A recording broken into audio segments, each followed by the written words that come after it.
Well, I think they can hear us now. I do think so. I gotta grab some audio here, though. I didn't have everything prepared. Heavenly I hope they can hear us. Oh, they totally can hear us. I just unmuted ourselves, actually. Now they can. Oh, everyone check. See, someone just went, yo! Hello? Which is, of course, internet code for, Hello? excellent. I can hear something. It has begun. The show has Hello? begun. I am excited. Hello. Hello. We're just grabbing, I gotta grab, like, some music here, guys, because if there's not smooth jazz in the background, what are we even doing here at the Weary, right? 1 second. Here. Also, there was some tech stuff to begin with, because I actually got something pretty cool happening here, because we have, in a moment here, essentially the on-screen debut of a very cool-looking model. I'm not gonna lie. Are you ready? Are you ready? I'm ready. Are they ready? Ladies and... Hold on, I gotta do this way. Hold on, hold on. Ladies and gentlemen, the following stream is scheduled for 2-ish hours, and scheduled for one fall. Introducing first, hallowed be thy name, thy kingdom come, thy will be done, Heavenly Father! Oh my God, he has a grenade! Oh my God, don't blow us up! I don't blame you! I don't blame you! And now I'm exploded. Hello. It's got hands! This is the Yeah, reason yeah. why he took 7 months to get this model. Is like, all right, I need to be able to throw hands. We can't throw hands yet. No, I need those hands throwable. Look at this. You're designed, dude. You're set to do honestly, you're set to do. Seriously, you could definitely do a drop pod right now. Oh yeah, 100%. I was ready to go feet first into hell. Absolutely. Which is the VTuber space. That went from 0 to 60 in negative time, King Clovis the Supreme says for the first time chatter. Borderlands looking character ass, motherfucker, True One says. I don't know, they're just mad at you. Hey, ladies, gentlemen. 8914, it's Black Caustic! What? I don't even know what that is. I don't even know who Caustic is. A good friend of mine, honestly. That's I good. very much admire his work. He's really good at it. You know, he's I don't know how to put it. War criminal. Not the sexiest name to have right now. Well, technically not. There was no war. It's just a game. Games can be war. I play Star Wars Galaxies. I know what that's like. Oh, that's true. Yeah, that shit. Wait, did you say Star Wars Galaxies? Star Wars Galaxies, the original Star Wars MMO where you could switch sides. Yes. Yeah. Oh God. Dude, there are Shakespearean plays that were just written with people in those games, dude. The betrayal.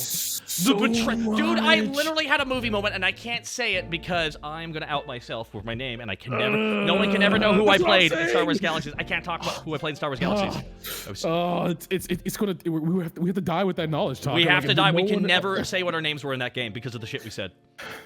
War makes us say terrible things, everybody, especially Guild Wars. Oh man, so many people have stolen from. And how do you expel people? Okay, so here's what works. You can build your own towns. You can have anything you want. You can switch sides.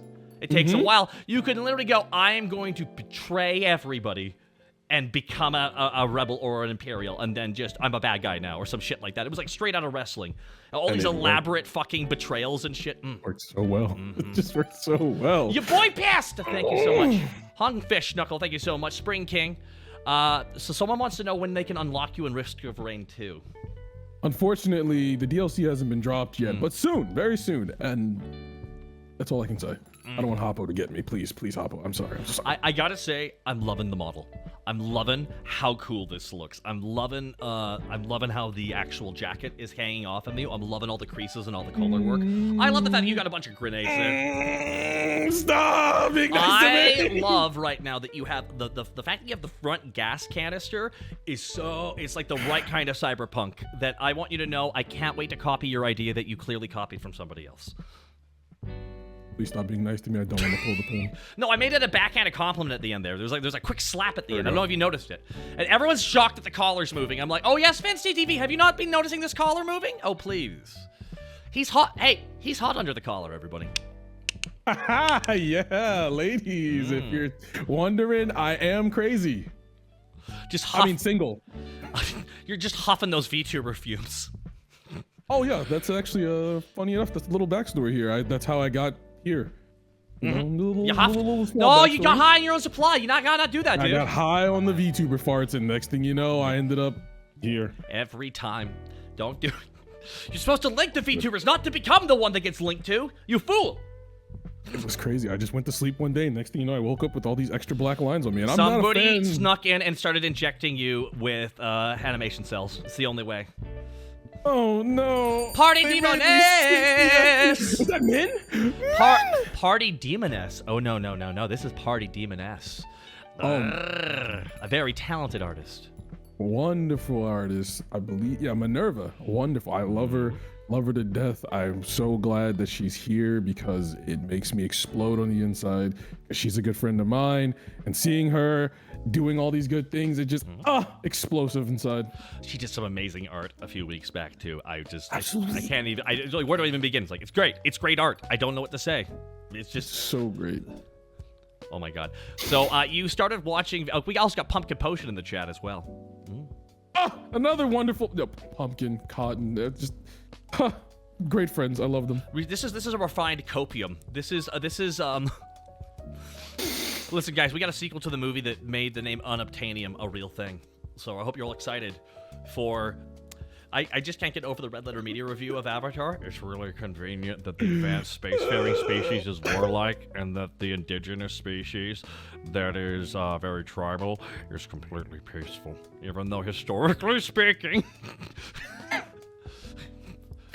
And I'm just like, God, I can't even. Dude, that strategy begins like, why do those guys? Man, I don't know. Cherry Chews. Wow. Thank you for the 4-month resub. Party Demon S. Heavenly, your model. Cherry. Oh my. Warka. Thank you as well. I'm gonna tell you right now, everyone's fanboying over your model. I feel like we could just take a while to discuss this model right now. I'm very happy. My model maker went absolutely insane with it. I love every inch of it. From the head to the toe, but that's not for free. Never free. I'm gonna tell you right now. I know you're gonna get additional costumes at some point. Can it please be a perfect suit, but with the mask all the same, because that's gonna look badass. A wonderful trimmed suit, but you're wearing that mask still. Honestly, that's not a bad idea. I like that. Yeah, that's. Oh, dude, that's gonna look. Dude, I watched the end. Come on, did you see to the end of Moon Knight? I haven't seen Moon Knight yet. It's not too bad. It suffers from the Marvel issue with a lot of those of it needing 2 more episodes at the beginning. Oh, like his backstory is getting like cut out and stuff like that? You know how they set a precedence and then the precedent is now no longer there. It's now escalating, right? I need a little bit of precedent setting at the beginning, you know? I get you. I get you. Totally get you. That was my problem with Loki, and that was my problem with Moon Knight, and they're both great, and I recommend them. So there you go. What does that say? I think it just means that you have a good taste.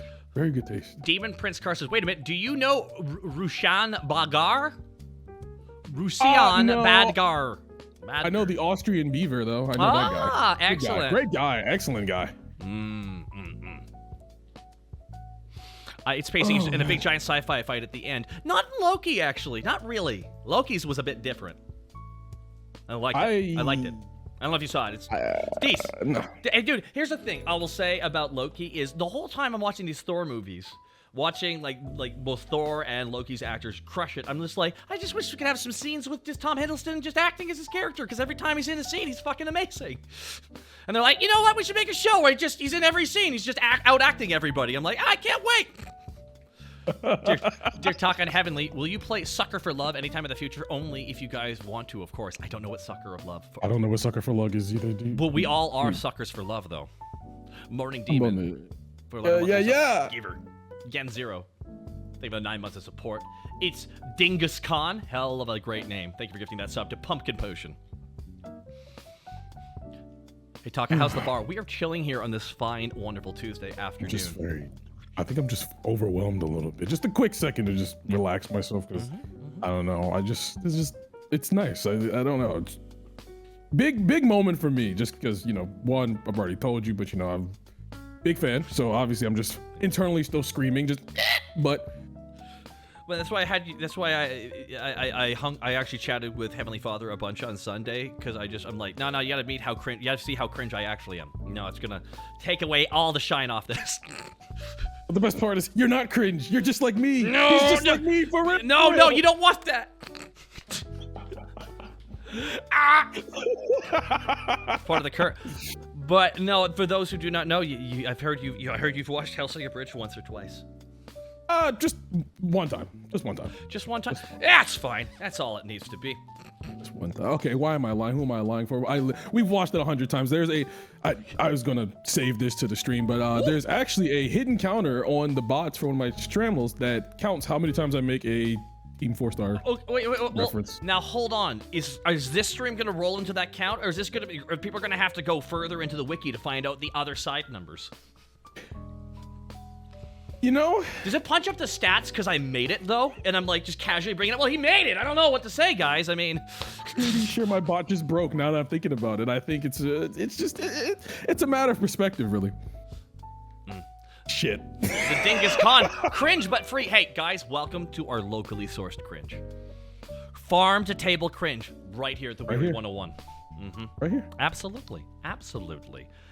Oh my god. I'm really happy because you mentioned that you had been waiting about, and this is not a knock at all on the artist and the amazing talent that goes into making these models, okay? You waited roughly 7 months though. Everybody look at everyone. He waited 7 months and was like, hey, I'd like to come on the stream. It'd be kind of the first time everyone sees it. He waited 7 months and gave me the fucking honor of having the first time his model seen here on the bar. So I want to thank you so much, dude, for honoring me by revealing something that you've been creatively producing for the past 7 months and successfully stuck the landing because everyone in the chat is a fan of it. They love your model because guess what? They love it when it's not just some random anime fucker because that's me. I got that on lockdown. So Silver went 48 and they're just, oh man, some people are gushing. That's my model sibling and I love him, Party Demon says. Yeah, that's my big sister. There we go. And I gotta thank Silver Win 48 for the 15 months of support. And I also gotta thank Resurrocks for the 5 gifted shots. Everybody, on its way to you. Just declare Sucker for Love is a visual novel game where you date eldritch horrors. Oh. That's just the Weary 101. I was gonna say we already do that here. Yeah, we do that here. That has happened to me. Mr. Meridoc, just to clarify. Oh, that was already what I read. Ramus flying a plane. Thank you so much for the gifted shot. And oh my goodness, here, your boy passed. Yeah, pasta. Woo! 5 gifted shots. You got 5 shots on their way to you, your boy pasta. You absolute just mad. Press your hand to the screen. By the way, someone pointed out in the chat. Now you get to have lewd fan art made of you. You know, it's... You already have hentai protagonist glasses, so it works. The thing about that, though, is that there's a canonical girl version of me, and it just gets weirder once you start opening the doors. Hungfish Knuckle, thank you for gifting a sub to American Role Player. I gotta say one thing about the rigging of your model, the glasses. I am loving the glasses I am seeing right now. I am loving the way they shine when you turn your head. It's so cool. Like it's the way that I had to. I mean that's a neat level that's a neat little extra level that honestly I've not seen many people do that. So it's really fucking cool. And I'm also radioactive. Did you know that? I'm assuming that's what the whole canister is for. Yes. Everybody in chat. Everybody in chat, you just there's some people that just know I need to breathe this pollution because that's my power. Oh, yeah. Ow. Sometimes sometimes the shine just goes and I can't control it, but it does that. I just keep it moving. I hope I don't grow a second penis. I hope you do. I don't. Then I lose an excuse. Have you not watched this show? Oh wow! Woo! That's pretty crazy. It's a good thing you have that rebreather, otherwise you would have trouble breathing. Yeah. Well. Yeah. We'll just say yes. I'm just I'm imagining you see a pretty lady, and all of a sudden that thing on your chest goes up to red. You're clearly sucking deep. She's making you hot and heavy. And here's the thing, isn't it annoying how hot all of the VTubers are? You know, it catches me off guard. Yeah. A lot. Like a lot. It is very, it's like, I'm gonna go to work with all my coworkers. They're all incredibly sexy, I think. How? Like, how are you all just so pretty at all the times? All of you. It's true. I mean, you're pretty now too. Like, look at that. Like, look at how great that hair looks. Look at those glasses. My goodness, you know how much ladies love taking off clothing, and guys, they love taking off clothing, and there's so many layers. They cannot wait to get into those layers. You know what I mean? I haven't even taken these off yet. Bruh, man, don't tell them that. They'd love to be first to the. Oh my God, Cillian Turtle gifting 3 tier 3 subs. Hell yeah. Heck yeah. Oh my God, Yeah. Thank you so freaking much. Turtle. My God, the Subaronis. 1 second. Gotta stretch the rubber bones. Oh man, dude, after 30, it's just, what's going on? Why does it all hurt? Oh, we were back in the day, we're supposed to be gone by now. There are so many creaks and cracks and noises that come off of my body every time I wake up that I just given up. Whatever happens, happens. If I mean this, I'm probably gonna do DDP yoga here. I have to. At this point, every day I go like, I need to do. Well, DDP yoga is yoga developed by an actual retired wrestler. Ooh. It focuses on good. impact damage. Because the problem is a lot of people who deal with all that stuff, they can't run and shit. They can't. Because it's impact. Like, it's like a lot of impact stuff.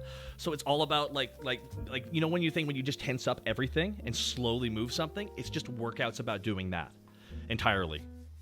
Oh, Yeah. like Kegels. Kind of like that, but it's very much developed for like getting your body back in shape. Not about like trying to like, yeah. That's why I'm probably gonna try. Okay, I gotta thank a bunch of people. It's Dingus Khan. Diamond Dallas Page made a yoga. Yes, guys. Diamond Dallas Page from WCW. Former world champion. After he was done with wrestling, he just developed a fucking workout plan. And it worked, and he got Jake the Snake, Robert sober, and got him on the straight and narrow, which is great, because Jake was like addicted to cocaine and shit. So, you know, Jeez. the difficult one to get rid of. How is that the hardest one? That blows my mind because it's not so easily accessible. It's because the actual drug itself overwhelms your dopamine receiver, and there's nothing quite like it. So you will. That's why you never want to touch it ever. It will fuck your head up. Understandable. And Jake was addicted to whatever he could find in the room eventually. Yeah, that's why. But now he's sober, and it's been really cool. I don't know why I brought that up, but yeah. But no, we're joined here by Heavenly Father. Your boy Pasta. I got a Jedi Sentinel 987. Thank you so much. Instingus Khan. Thank you for the 5 subs. And your boy Pasta. You know what? You gotta put a penne in that. Okay. I don't know. That was bad. Oh God, your whole body was like, nah. I just couldn't handle it. Pasta gifting another 5. Come booing me. How dare you? Be fair. Party Demon S, thank you gifting that sub to 40 Contender. I miss Cabal. Why do you miss Cabal? He's not gone. He's just in the ether. In the ether. You would love a joke like that. I'm just imagining a Some days I think Cabal, it's still like here. actual Cabal, at the airport going, it sucks. When's my flight? I'm a Gould member. It's only puns. So. Excuse me. Why?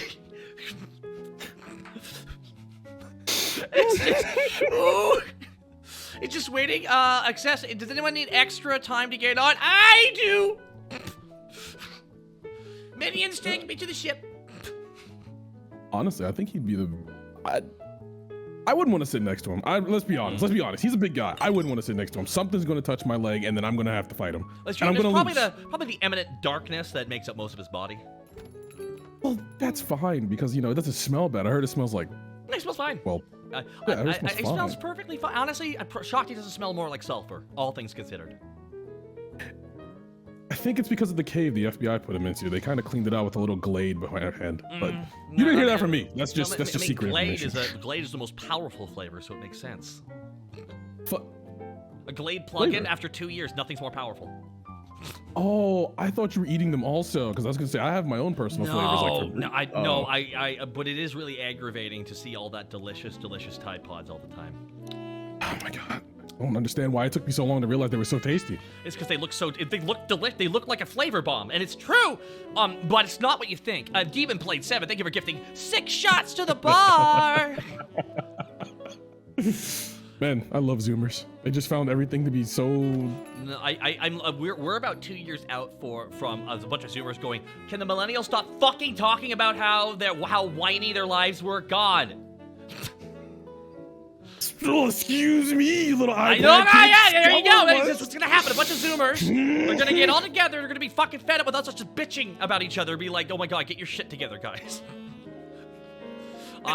All these people outing themselves as Zoomers. Don't do that, chat. Don't do that to yourself. Holy shit, I can't believe they made Heavenly a VTuber. They did. Against my will. Well, not really. Not when you paid that amount. Yeah, and I want to hang out with all the cool kids, and if I gotta switch from, well, flesh to lines, why not? I mean, that's fair. I mean, here's the thing, like, you're looking fantastic. It takes a while to get looking this good, but now you don't have to worry about it too much. Yeah.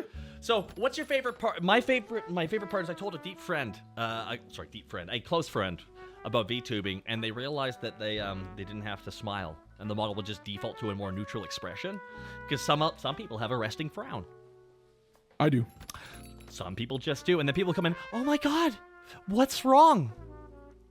Are you okay? Oh my god, it's like, no. Are you tired? It's like, I just look like this. Is a very aggravating thing to say forever. So, I just can't, everyone has a default face. Yours is a smile. Mine is wishing death upon whoever looks at me. I just did. Well, your face is always incognito. It is. You know, you can just enter a room and do nothing but just having the breathing apparatus going, and it's like the most terrifying thing. While you're going around, you don't even have to say anything. You just hear the movement. Well, actually, it's broken. I kind of broke it, but it sounds like this every time I talk through it. But I don't like the way that sounds. You might need to work. Shout over it. You might need to work on that filter, definitely. You might need to. Yeah. I just decided to shout over it instead. That's fair. That's fair. Walkie-talkie sounded son of a bitch. Someone says in the chat. I'm doing the best I can. I don't know if you are. You didn't say over.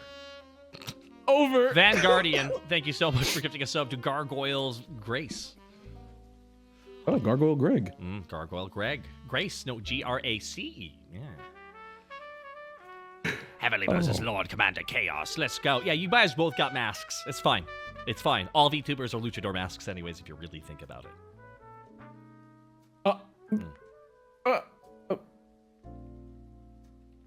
Man, he's right. I know. It's why when I first started VTubing, I just was like, oh my god, this is just wrestling. Collabs. Dude, indie VTubing is the same as indie wrestling. It's literally people trying to do collabs, aka put on matches with other people with the biggest stars they can to get themselves over with the crowd. I don't know what else this is. It's like 1-to-1, guys. Oh my god. Okay, fine. I'm gonna start fighting. Who's up? Who's first? Oh man, I can't wait for you and Crimbo to lock down. I just buttons. Female VTubers, attractive male VTubers, extensive face covering action.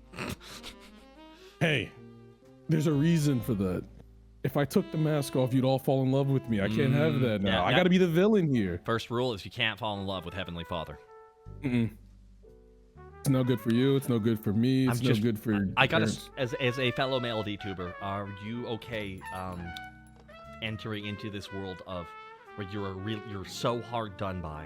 My God, can you handle it? So hard. It's gonna be so. I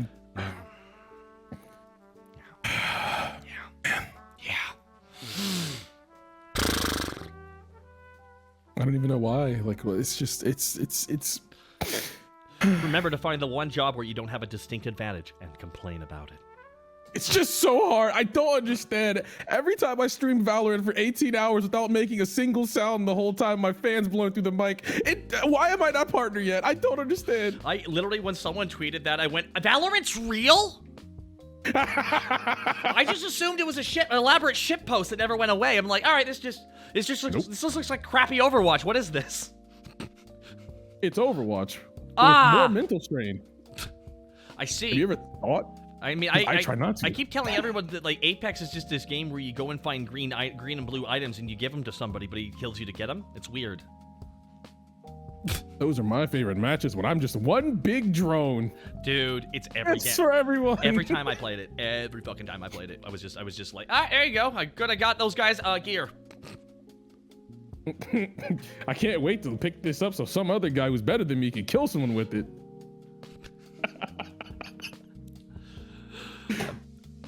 Imagine being partnered. Not me. Mark of sin is all it is. I got Brings this nothing. it's like 4 years ago. I got mine like 4 years ago. When did I get mine again? I don't remember. I remember the year. I remember the day. I got it on April Fool's Day, and I thought it was a prank by Twitch. I was like, oh, this isn't real. That's a bad day to start sending out those. Yeah, I was like, oh, I'm going to click it. And it's going to be like, you're a partner in our hearts, but you're not actually partner. And I was like, okay, I'll let it sit there for a week. And then it was still there. And I was like, oh, it's real.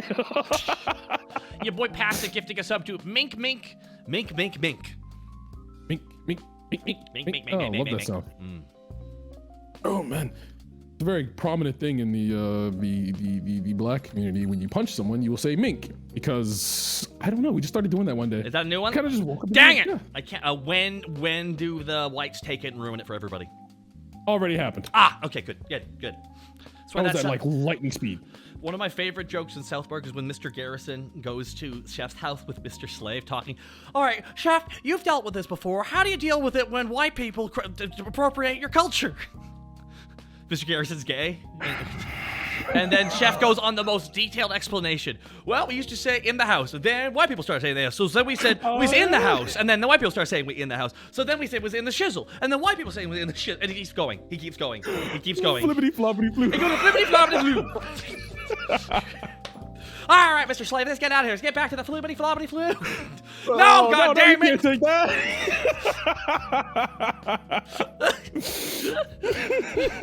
Let's get back to the flippity floppity floo. Oh man. Good shit. Oh God, I'm like stretching out my back here. Sorry, I the weight of the world on my shoulders. With arms wide open, I locked my legs. Oof! Ouch! Oh man, my knee. Oh, if I lock my knee, it literally starts to scream. Like I've heard it squeak before. I would WD-40 it, but it's a lot of work. I had an injury a couple years ago where the doctor could only describe it. Oh man, you probably should have broken that. And that's a weird thing to hear from a doctor. Your boy Pass gifting us up to Val. Hell, y'all. All right. You should have broken that, but you know what? Yeah, that's not great. Old men yelling at people. Yes. Welcome everybody. To the original VTubers really were the Muppet Show, right? Better than an orange shirt. Yeah, I would argue the Muppet Show tonight. Yeah, that works.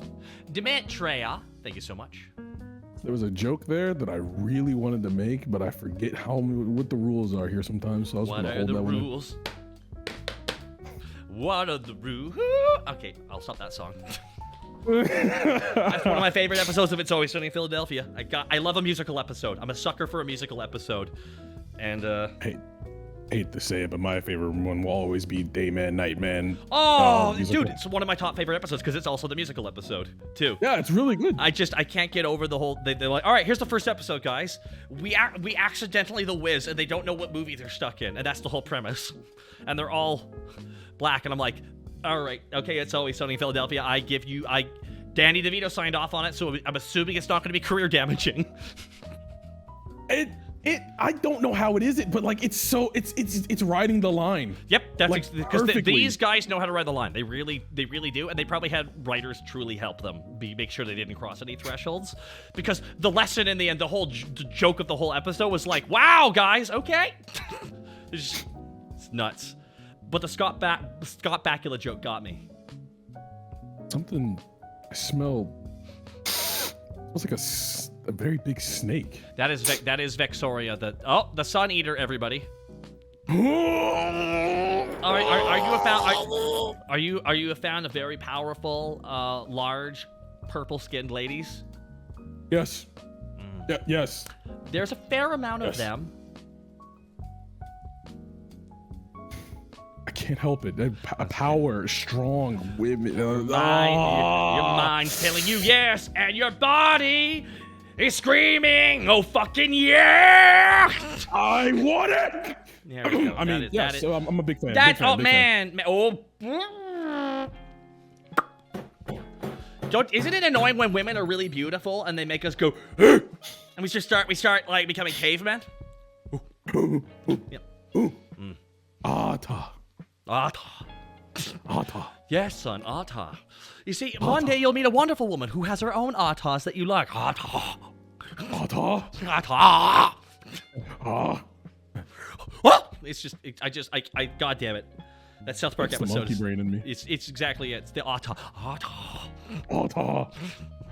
I'll risk it all for some Ata. It's like that neuron firing. Ape neurons firing. Just looking at Neuron like activated. tomboy. It's the tomboy tummy one. Ooh. Oh. Oh, I need a drink. Yeah. You're it's not just the layers, but you have layers. I'm very multifaceted. I I like to think I am. Oh man, Fixel, you're the bar VTuber on TikTok. How dare you? I invented bartending. No. It's like because I saw somebody, and this is not a shot against them either. I saw someone mentioning, I think you copied me, and it's like, and it was like, yeah, pretty obvious someone copied somebody, and I just tweeted out, I invented bartending because just. You know what? I invented being a black VTuber. That's amazing. No one's done it before you. Bravo. Never before. So brave. So I'm brave. first. So brave. I'm the first. For absolutely. No one else can take it from Especially me. if you cancel out all the other ones that were there. It definitely is true. That never happened. VTubing didn't start until right now in this exact instance where I started it. And you can't take that from me. That is, well, no, they will try. They will try. Oh my God, will they try? Well, I have grenades and they don't, so you know. That you do have a full. I'm gonna tell you right now. Was that inspired by a certain really awesome tomboy girl from a certain fighting game franchise? Actually, no, it was invented because of my good friend Caustic, and he has those, and I like to smell them. They smell really good. That's fair enough. Zozo Horosho, heavenly invented male VTubers. Exactly. Whoa! I don't want to take credit for that. No one wants to take credit for that. No.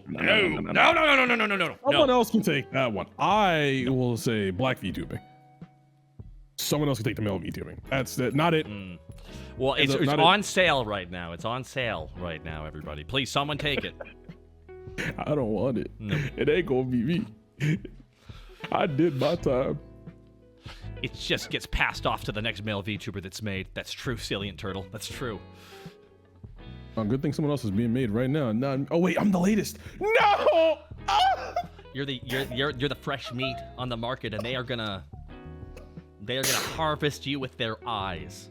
Please, someone, anyone, please, someone, anyone. Debut today, please. Anyone, any male VTuber. No more. Please. No, we're finally gatekeeping him. Oh, it can't just be me. It can't be me. Radar 14, the Clippers are gonna ravage him. Oh yeah. Everyone's barking. You're on your own, Heavenly. Oh no, I'm noticing a lot of beautiful ladies are like putting on like little handkerchief like bibs and grabbing some forks and knives, like licking their lips because they're ready to have a meal. So all I'm gonna say is you gotta be careful. Well, you know what? I got enough for all of them. Please don't touch me. Ah, there we go. That's why we're gloves. We Don't touch me. need a 6-foot pole for you. 6 feet. Don't touch me. 6 feet. I'll have you know my DMs are locked tight because I don't know how to open them. I forgot. That's right, everybody. You can make him feel smarter, and you can be smarter than him right now. Speaking of being smarter than me, are you smarter than a 5th grader? Because I don't think Am I smarter am. than a 5th grader? No, they don't know shit. I want the real competition. Are you stronger than a 5th grader? How many can you take? Let's be honest here. You'll be mobbed eventually. You know? Yes. You're gonna be mobbed eventually. The whole game is getting into a situation where you don't have to fight them all at once and like funnel them down. It's really a game of finding that point where they can only fight one or two because they come through with a small opening, just kick to the head, punch to the face. They don't need a lot to take them down, but if they mob up on you, it's over. I don't care how tough you are. It's just got a lot of guys just tripping you. You can't even move. I think the best thing to do is to find the skinniest one and start swinging him. Well, absolutely. Here's you got to think of it. There's probably a hierarchy, right? So you got to find the biggest kid who's clearly being a bully and break him. So then the others will shatter. Yeah, others will shatter. Definitely a germaphobe with that outfit and making Taka clean his glass for so long. I am not. Hey. The reason why I do this, guys. Okay. Child flail. This isn't prison. Okay, everyone needs to chill out. Men can't talk. Party Demoness literally swings Cabal around. All of a sudden, because it's a little smaller, it's a problem. Like, how's that fair? It's true. And if you think about it, like if they're young, it's like, well, I mean, this is a fun experience. Yeah. If anything, you know what Heavenly Father is? He's a job creator. That's right. Exactly. That means he's allowed to do horrible, fucked up crimes to people, I guess, or something. I am in Escalade. No. Entrap. Entrepreneur. There we go. There we go. Entrepreneur. Those all. An entrepreneur. Ooh, that's good. You should also see a free speech advocate, which is code for I like saying whatever I want, and I hate when people get mad at me when I'm rude. Free speech is a race to the bottom, and I don't want to be in that race. No. We're in the marathon of VTubing now. So making content, Heavenly Father, you've been doing it for a while now. Oh, yeah. So would you say that it's a marathon that feels like a race? Yes, because it hurts more than anything else, because I feel it is one of the few jobs where you can actively see your effort compared to others. Kind of, sort of, but not really. Like, there's so many factors. There's so many factors that they go in. But sometimes people will all of a sudden go viral on YouTube for no real reason. It's like, it's not that they're not funny. Well, they clearly are, but there's lots of funny people who don't go viral. And it's a very interesting, you know, I've been doing this for a while. You've been doing this for a couple of years, yeah? Ooh. How long? 4. 4? I'll say 4. 4 years? Yeah, okay. Someone can correct me if I'm wrong. 4. 4 years is not too bad. What's really interesting to me is just one thing that becomes apparent when you're making stuff is as you get older, you don't have as much energy to do it all the time. So it becomes more of a game of making sure that when you do it, you have the right energy to do it. You know? Everyone's loving your cell shading, by the way. I mean, thank you. I appreciate it, everyone. Yeah.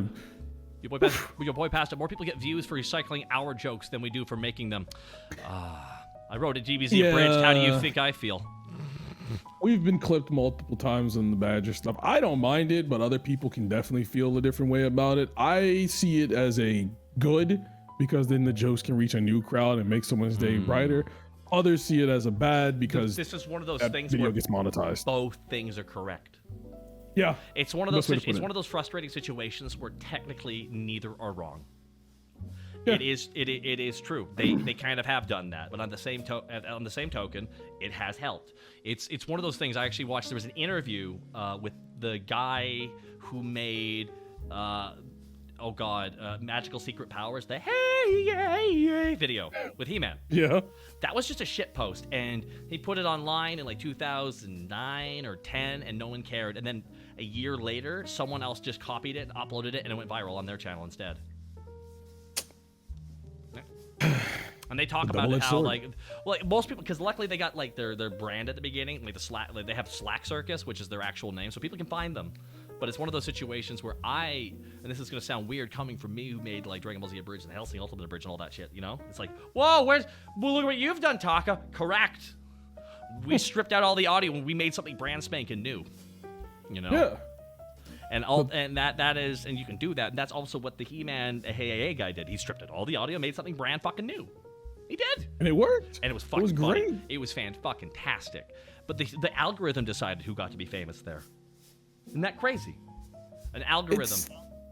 Yeah. No, really. It really is just, you could do everything right, and then a couple of ones and zeros says no. I believe there's a mathematical equation. There's part of it, somewhat. Talent times hard work equals luck. Because you could be really talented and bust your ass and just really be unlucky. There's possibility of that. But if you bust your ass while being talented, you have a higher chance of being lucky, because if you're doing something good, then people are going to talk about it because it's worth watching. And for those those who are wondering, yes, I have worked on Dragon Ball Z Abridged and Hellsing Ultimate Abridged. That's what I did before VTubing. You? Are you that Takahata? Yeah. I would have never guessed. Yeah, I'm bitches. Oh, that's the right, everybody. Fucker. That's right, everybody. I'm bitches. Oh, he said. I have so many questions. Like, I did not do the soup store bit skit, guys. I did not write the peak of abridging, which is the soup store bit. Oh my god, that soup store jokes.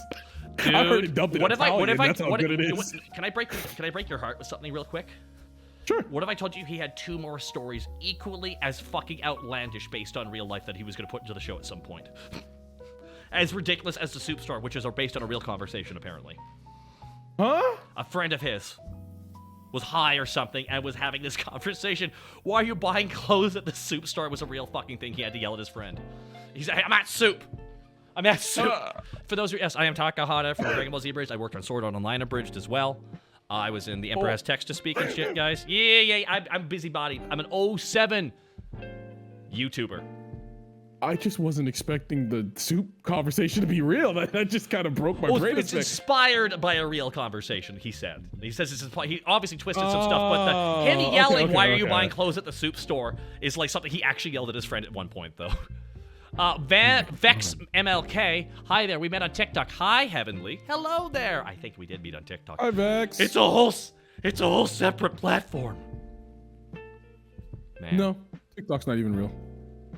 Well, it depends. I got banned from posting sexy VTubers for a while. What'd you do? Huh? No, I had Vex on. Oh. Vexoria. It's like there's literally I had a bunch of streamers on. They were just sexy VTubers existing, and then TikTok said, "Yo, slow down, okay? You can't." No. It was just they weren't even doing anything aside from just being there and being sexy. And TikTok was like, "No. Ooh? No. Wasn't expecting that today. That's such a random thing. If it sees boob, it'll deprioritize it being seen, apparently. They're trying to push back against that, which is hilarious because it only really tracks lighter skinned booba. So if you got darker skinned booba, it has trouble tracking it. I know, isn't that odd?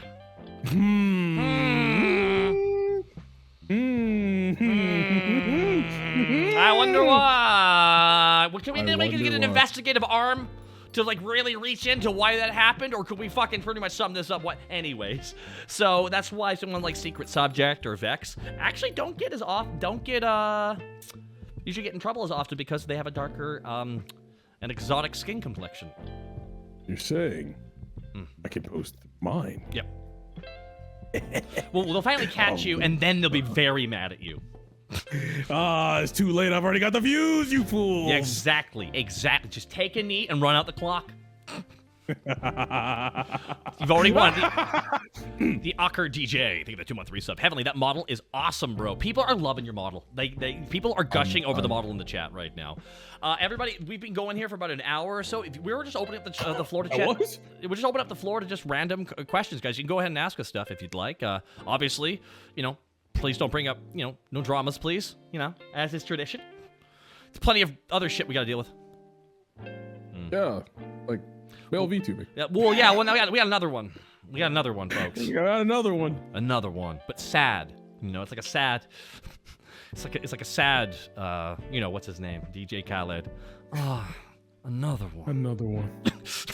There's gonna be so many jokes about him in the future with another one. What is my favorite item from menus at Arby's? The door. I leave. I don't eat Arby's. It's gross. Arby's! Check out the meat! Don't you remember the ads? Arby's. That shit nasty. The deep voice they get all the time. Look upon this. But, you can tell the guy's black. I'm just doing the white version of this. Look at all this splendor. All this chicken. All available to you. All at Arby's succulent meat slabs. It's not even good. Arby's. I don't understand how Arby's is still like who. It's got to be like a mattress store. How mattress stores are a front for money? Yeah. Arby's is the same. Well, probably. I mean, again, how many Arby's are secretly also the local weed dealership? I didn't think about that. Yeah, probably Good a lot. question. Do you think health inspectors are going to go to an Arby's? I'm joking, guys. There's nothing actually wrong with Arby's. It's just the chance of having a shitty Arby's is really high. My Arby's that was in my town when I grew up in closed down because of health issues. There you go. I saw a question that was way back. I don't mind answering. Oh, go for Someone it, man. asked what got me into content creation, and honestly, nothing. I just ended up accidentally here, which is genuinely true. I was hanging out in a Discord for JoJo, and one guy who was working with a YouTuber found me. He was like, do you think you're funny? I said, no. He's like, I think you're funny. He dragged me into one video, and then I just fell in love with making people laugh. So I was just like, this is great. I was already a class clown, but now I can be a class clown everywhere. Shout out to the clowns, by the way. That's true. Shout out to the people who are clearly neurodivergent in a school system that punishes that. Oh God, it was so hard back then. It's so hard back How do then. you, it's like, dude, it's just like, now that we're getting older and now that we're, people who are much younger than us can now diagnose themselves, I'm like, oh man, I'm just happy you guys know what your shit's going on now in your early 20s, because man, that took way too fucking long for us to figure this shit out. It really did. And we're punishing each other for it too, which is just the wildest shit of all. It's just it was really hard when someone says, hey, your son has ADHD, and your parents go, no, he doesn't. He's really good at World of Warcraft. He remembers all the lore. And I'm like, It's like you just gesture. You're like that's hyper focusing on something that's interesting. Damn it! oh, my mic. It's like hyper focusing is something people don't understand. Why are you just really into that thing and nothing else? Because because my dopamine go brrr. It make me smile. So when did you have to leave your guild because of guild drama, which is always what happens? You know what? I'm just gonna say this right now. Jazz, the priest from the guild called, oh my God, what are you called? Adventure Friends. If you're watching this right now, just know I got that mace. I won it fair and square. Telling your husband that I cheated doesn't make sense. You can't Bring it cheat in World the of fucking Warcraft. real life But not family. only that, I want you to know I disenchanted it and sold it and sent you the money. Fuck you. I earned that mace. I want you to know right now. We will share our stories of how petty we are in MMOs at some point. Because I got some Galaxies PvP petty stories. There's so much from WoW, from Star Wars Galaxy, just so it wasn't even my fault. It wasn't my. You know what? Here's what happened. They conditioned us to the second we see a purple pop up, we all lose our fucking minds. But like but I won. You probably Momo won. in the chat. Hello, Momo. Oh, hello, Momo. Hi. Hi. There's all these VTubers you're a big fan of watching you now as a VTuber on the show. Is that a little meta for you? Is it too meta for you? One of the things I always like to tell people is that Chat Heavenly and Stream Heavenly are two different entities, because they are. Chat Heavenly is a very nice guy. He's respectable of the rules. He likes to make friends. And then Stream Heavenly will talk about his the Johnson & Johnson for maybe like 5 hours and then realize he's been streaming for 18, or he'll stream for 2 minutes and then go, I'm tired, and then get off. Tell me you have a Whole different neurodivergency person. without telling me you're neurodivergent. I like to be very, respectful until it's my house, and then I just fart on the floor and shit my own bed. That is, well, I mean, some relationships require you pooping in the bed, apparently. Hey! Hey-oh! Your boy Past giving us up to Momo. Oh my God. Momo, the model looks so fantastic. Yeah, man, I mean that. Like, I can't get over how clean this looks. Oh, yeah. Oh, Momo's complimenting. Everybody, quick compliment. Compliment him. Everyone, look, it's Heavenly Father. He's easily embarrassed by compliments. You think that I'm easily embarrassed? I'm pulling out the gun that Cabal gave me. He gave me this exact sentence. No, here we go. to Here it comes. Too late. I'm getting it. Hallowed be thy drip. Oh, that's good. It. Hallowed be thy drip. Heavenly Father, hallowed be thy drip. That is a great tagline. That's good. That's good branding. You know what? I like that. Who came up with that in the chat? Someone did that. We gotta give them credit because I'm a crazy person like that. I love your dreads. People loving the dreads. Thank you. I first, felt like Wizard J said it. First, Wizard J. I got to put the dreads in. I have dreads, so I feel like, you know what? Why not just be me? We'll take an element of you. I have longer hair. I just took that element and went, all right, let's go full 90s anime character. Let's have that hair down to like right above the ass. You know, that 90s anime look for long hair characters. Oh man, yeah. That's why my hair looks like. That's why my hair looks like Terry Bogard's in a ponytail. Well, then I have to ask you, Taka. Are you okay? I'm so funny. Rock male you! VTubing ladies. Oh. Bast Wolf! Get serious! Oh man, my friend showed me that game and he was like, "Yeah, let's just play it." I never played it before. He lied. He beat me to death. Oh, of course he did. He plays fighting games. Yes, he did. That's why I feel bad for people who are really good at fighting games. I'm like, it must suck to have none of your friends like you. Oh, I can't play Soul Calibur with any of my friends. They won't let me. It's not even that. It's not even fun. It can't. You become so good. It's not even fun to them to fight against you. Yes, and that's so unfair to them because I just really liked Astaroth, and I like grabbing people out of the air and stomping on them. And they didn't like, dude. When you air intercept them, they're like, I can't even have fun in this game. I get you. Your friends picked Voldo, and you didn't even let them do anything weird. Nope. You can spin on the ground all you want. I'm still just going to destroy you. Like that's just the way it is. I'm Voldo. One time I defeated an opponent by being backwards the entire time. How? Because he does that backward stab when he's facing the other direction, like an actual stab, which is so funny. That's right, yeah. It's because he's a weird-ass fucking character with a weird moveset, and Voldo is daddy. I don't know. That's what that's his catchphrase. Like, he's just weird, and I love him. I love that weird fucker all to death. Ask Heavenly about Heavenly Potemkin Busters.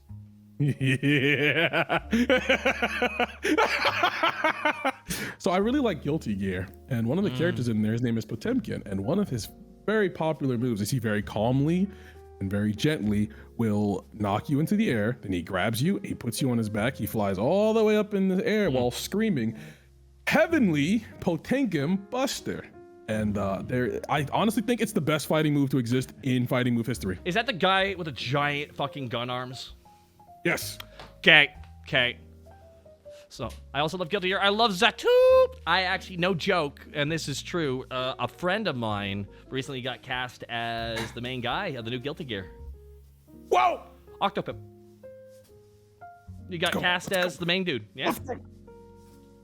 These are some basic people in chat. I love this here. I love you guys so much. Thank you. He's playing Axel. Yeah, so one of the nicest dudes I have ever met. Octopimp. I knew him for like 10 years before, like, you know, like, we were out here. That dude was talking about the he was talking about the game, and barely anyone cared. He was holding out that flame, and then he gets cast as the main fucking guy.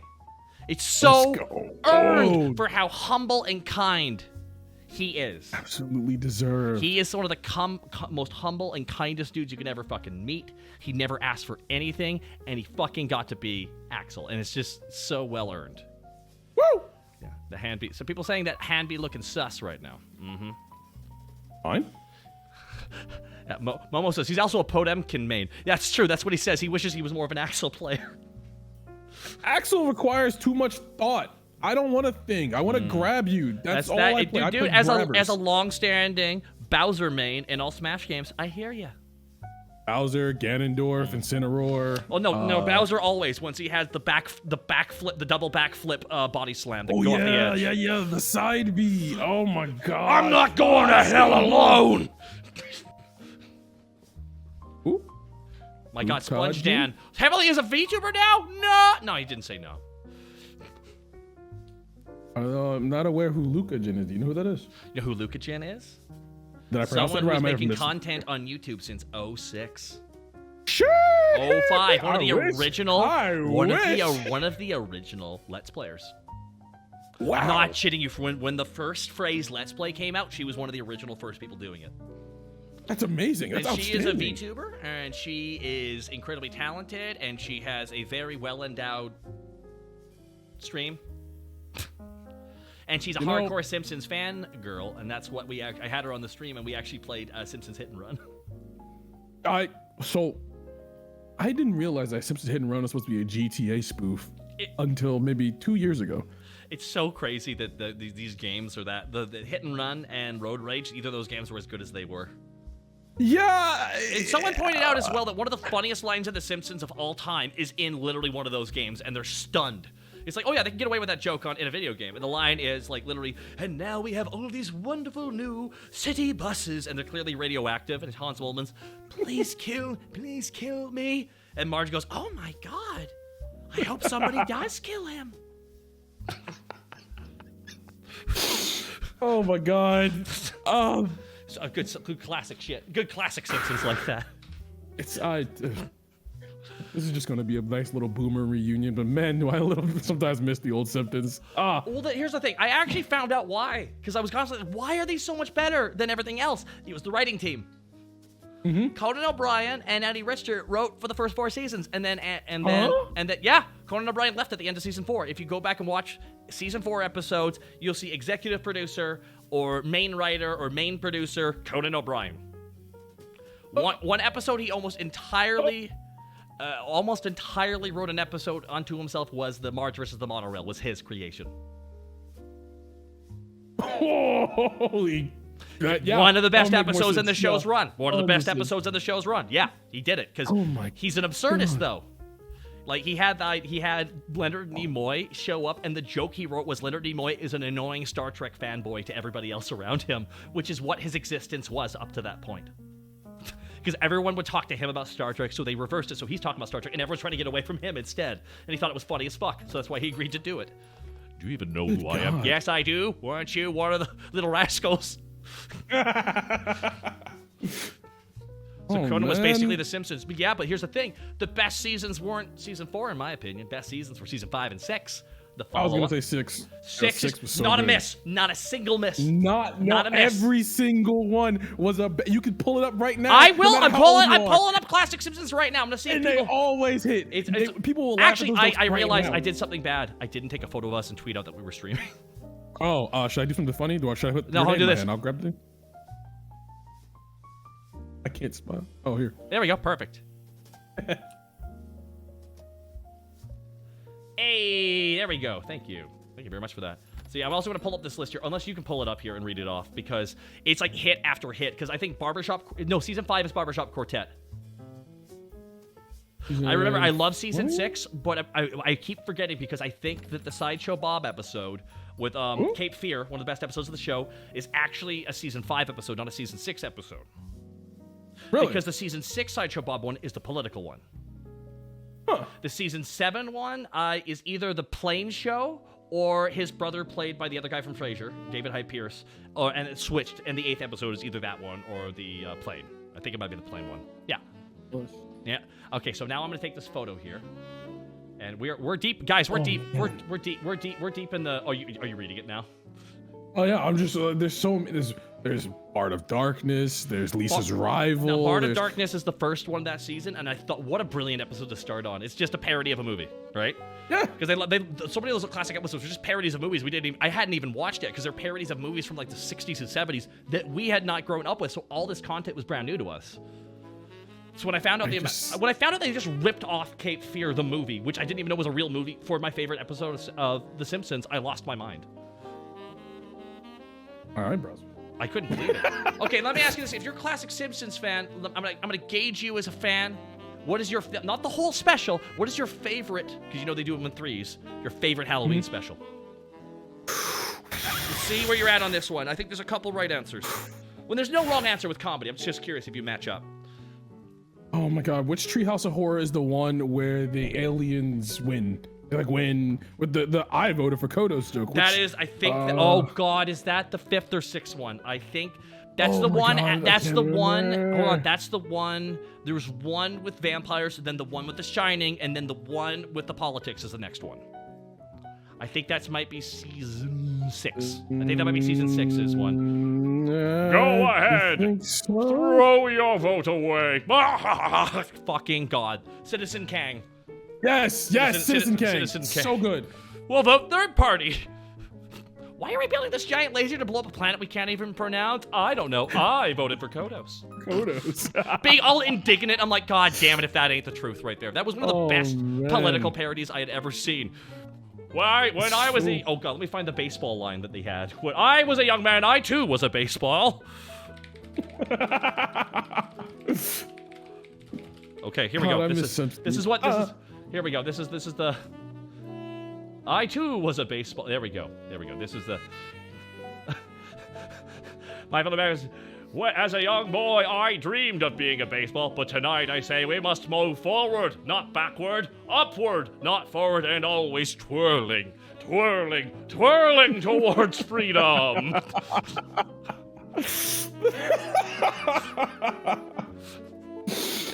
Oh, Why is that so fucking fun? It's just so funny. It's it just works too well. the vampire one has the one with Ned Flanders as the devil at the beginning, which is also a great one. That's a good one. And I then like that they one. also had the one which is it's like there's something on the side of the plane with Bart, but something on the side of the bus. Yeah. Yeah, and then the vampire one, which, God, hello mother, hello father, I missed you during my uneventful absence. Lisa, you and your stories, Bart is a vampire. Beer kills brain cells. Now let's go back to that square thingy where our beds and TV is. I'm the Ever Dad one. It makes me so happy to see two of my favorite comedy geniuses together. Love you both. What? What? Who you calling genius, buddy? That's wait, that's a good word. Is it? Thanks. Yeah, that's a compliment. That's a compliment. forgot. It's a heck. My favorite Halloween is it's got to be The Shining. I can't not laugh at that. Every joke hits so hard. Like they just that is probably one of Dan Castellan's best performances in my opinion when he goes crazy on Marge. How do you like he just went so nuts. I can only imagine the amount of takes he did for that shit. The shitting for copyright. Shh, you wanna get sued? But just the opening, we're just Wednesday. Dun dun dun dun. Wait, Homer, when we left the home, did you lock the back door, the front door? No! Ting! Thursday next day. They just keeps going through that joke. It's just immediately joke. And one of the funniest jokes is ding! All the blood comes up. Oh, that's odd. The blood usually gets off on the second floor. Oh my God. No TV and no beer makes Homer something. There were just so many. The jokes just So crazy. There's a meticulous crafting of the jokes. Here's the thing. It was the editing, in my opinion. They were cutting off the jokes at the right moment, giving them just the amount of time it needed. There was a certain level of someone who knows their way around timing was doing the editing for some of those older seasons. Because I feel like a lot of the newer seasons, they're actually funny. It's just the timing is all over the fucking place. It was the same problem with when Futurama came back. Yeah. And the same problem with Disenchantment. There is this absolute fucking lack of editing and the comedy editor trimming down these jokes and giving them the right amount of time. It was the right combination of 100%. writing and editing, and there was a lack of that editing. I am watching Disenchantment, watching them flush money down the toilet. I forgot the show was even there. And that's the problem. How is it that how is it that Ye Old Fantasy Simpsons failed? How do you do that when you cast some of the funniest dudes as the main guy? You literally have... Oh my God, you literally have my favorite talk show host. You know who I'm talking about. Eric Andre. He's an enchantment? He's the little black cat. You know the character who's just not funny ever? You know? Eric Ay, Dios Andre, mío, how did they famously mess that up? unfunny. He's so Dude, funny, yes! I don't know, dude. It's the writing. I think it's the writing. It's a lack of editing, and it breaks my heart because I know a lot of this was because there was a certain polish to everything, which is why we always look back at classic Simpsons because we feel like the polish was there in the editing room, and it's why I'll say this, and this is true. When it came to like working on DBZA and Hellsing, we had Kaiser Neko, who co-wrote Hellsing with me, and was the main director and the main writer of Dragon Ball Z Abridged. That, you know, he kind of took point on everything because he needed to make sure everything fucking worked. His meticulous hand as a writer was there in the editing room as well, as he was able to enhance stuff, you know. And Yes. it's something that's missing from some of these shows. It's mind-blowing that they can make Eric Andre unfunny. I know that dude just does anything and it's funny as shit. I have never not laughed when he was in something. When he went to the RNC, the Republican National Convention, I laughed my ass off the entire time. It was so he fucking. almost got shot. Dude, he almost got shot. He legit almost got shot, and they called him the Daily Show, dude. I'm like, guys, you're not even insulting him properly. Like it doesn't. It just. He's He was more. You know what he was? He was more befuddled. He was like, I can't. Man, these guys are weird. He literally got out Eric Andre by normal people. Well, by people. People not Normal knowing people. that they're Eric Andreing all over the place. Yeah. Like. Everyone wants to know if you're. Everyone wants to know, are you a caustic main? Are you switching to caustic now? They want to know if this is a big declaration. I am a huge Caustic main. I've played him since season 1. I love him. I love Apex. Breathe it in, everyone. Just breathe it in. Wake up. Wake up! Wake up! No, I wasn't. I was breathing it in. I fell asleep. Poffle Cake, how's it going there? Zoggy My Noggy, thank you so much as well. And the Everdad1, thank you again for the 1,000 bits. Fleshy, how's it going? We have a bunch of other VTubers in here. That's my best friend right there, Fleshy! Hey, Fleshy! No, you're a VTuber now. You can't like the Fleshies. Huh. Try and stop me. Flesh These to rules don't us. apply to me. I was a YouTuber for. Oh wait, you were too. Chuba Bubs, wow. That's guys. I mean, why do we even have the VTuber tag? We're not live action people. Yeah, that's true. Well, I'm not a VTuber. The Arcturus the Warlock. Thank you for the 4 months of support. Chubs. Chubba Bubs.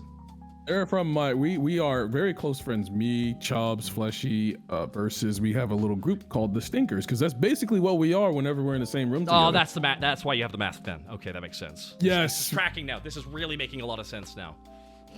The Los Stinkers. All of us. I gotta say, everybody here in chat who are good friends of Heavenly Father, I want you to know that I can't believe you have a friend as nice as this. Now you have to be nice to him publicly.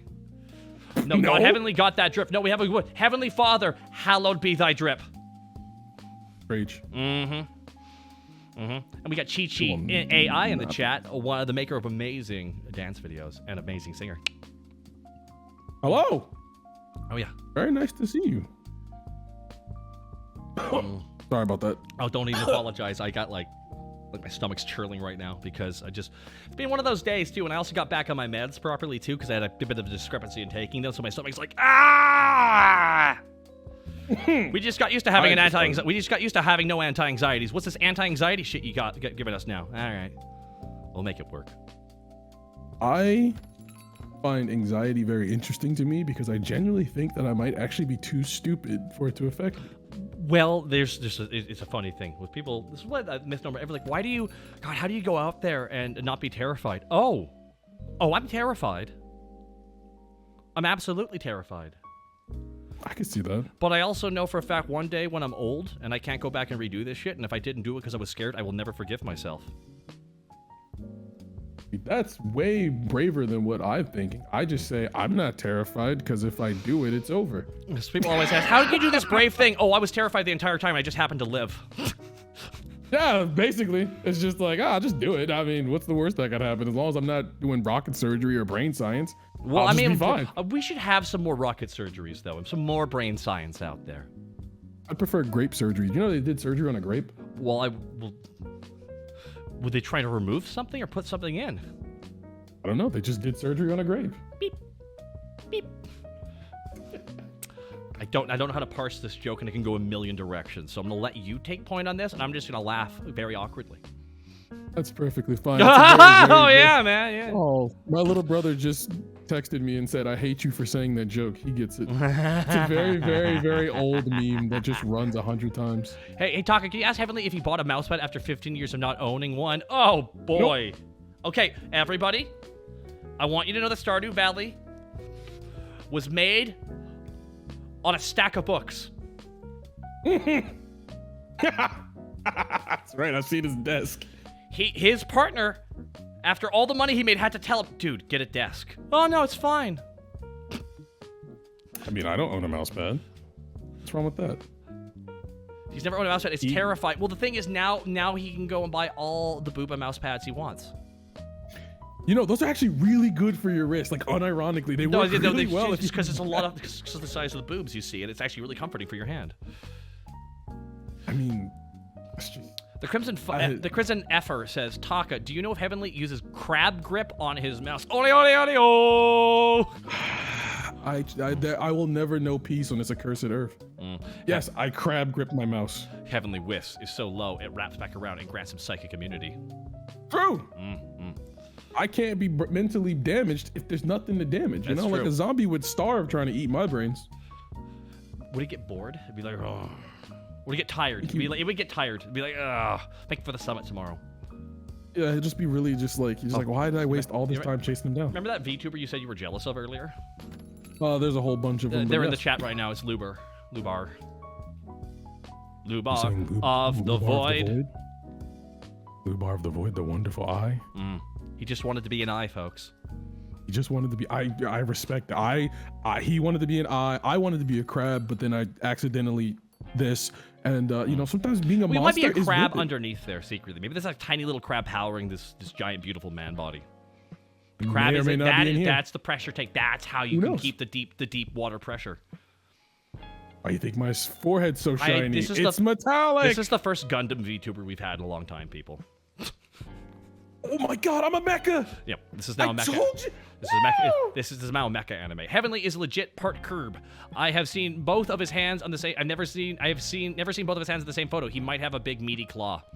It's true. I have one big meaty claw. Well, some people have big meaties, a lot of things, but we all try our best to make use of them. Mine's my forehead. Mine I have a is. big meaty forehead. You have a big meaty forehead. I have a big meaty ass, so every seat is comfy.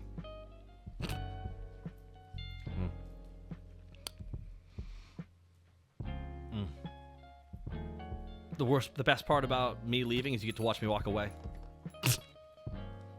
Oh my god. He's not kidding. Good lord. Shit. I'm from Big Bottom Country. I don't even know what that means. I don't even know what that means, but something that my dad said all the time, which I'm assuming is probably problematic. I don't know. The RX. Thank you for the 10-month resub. Double the dad, double dad ass. That was very bold of you, by the way, to say the word bottom, because you just know someone in chat's gonna erupt with endless bottom actually, jokes. hold on. Let's now do the bottom song. Bottom. Bottom. Bottom. Bottom. Calling someone a bottom is projection. Bum, bum, bum. Oh my god, thank you. I've been trying to say this is you know what, PSA to every VTuber, just because someone doesn't accept a compliment doesn't make them a bottom. There's a whole thing about a bottom, guys. Please learn a new I'm word. a power I bottom beg. in that I generate the power. I beg of you, learn a new word. Oh, so, you know all the Zoomers, they just go through the cycle, of just having a new word that they just abuse. It's like how a lot of them think Gotham jokes are like literally the top of content. Yeah, sometimes they might just be using words they learned on the internet. Sometimes we have to. That's all we have. The reason why I wrote Alucard the way I did was because he's 600 years old and he can't die because he like ROM hacked life. So, I mean, he get bored or develop a sense of humor, Just watch. I wish I could develop a sense of humor. I mean, one would hope after 600 years there was something that would pop up eventually. Imagine just having to stick up your ass for 600 years. That'd be so unfun. Yeah. Unfortunate. Even the actual dub Alucard, it has fun. Yeah, like what else are you gonna do? You can't die. You might as well have fun with it. Like, Yeah, that's pretty much it. I'm gonna put the music on here. Hold on. There we go. Music's now playing in the background. It would be boring. That's why immortal characters always throw me, because eventually it's gotta be boring to be alive. Also, that's why I didn't like the Eternals, because they were immortals, and I'm like, oh, I didn't really want to step up and do anything about slavery or the Holocaust or anything. But you're good guys, huh? No. Just gonna take a knee on that one. It's just it's his plan. It's why I can't. They're like, you should feel bad for these people who can never die. I'm like, no, I don't. I'm jealous, and I want that.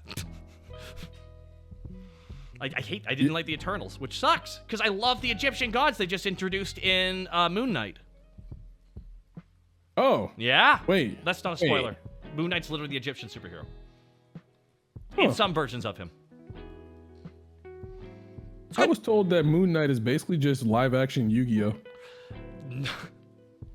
Last season Yu-Gi-Oh. Yeah, like this guy's body gets taken over by an Egyptian prince. And No, it's isn't literally that just... it's kind of funny that I think Moon Knight and Yu-Gi-Oh have the kind of the same plot. Yeah. Yeah.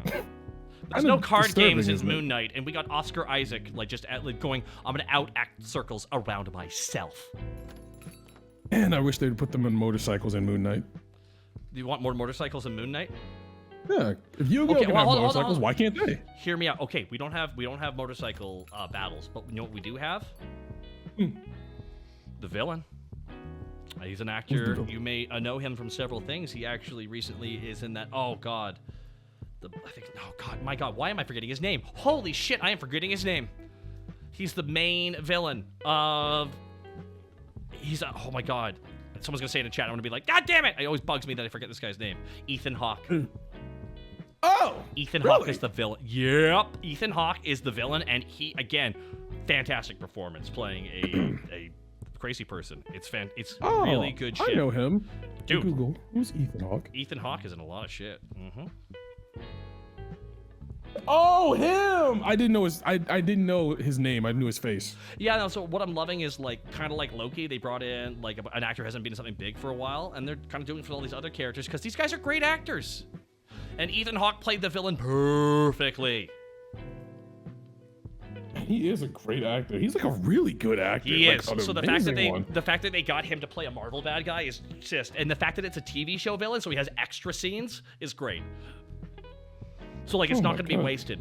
Kind of like someone like Christopher Eccleston who got to play the villain in Thor: Dark Moon place, which was like my favorite Doctor, and he was reduced to. Dude, it just give him a little. He's such a great actor, and it was just like it was a fun character. It's like, you know what? Guess what his character is? Evil.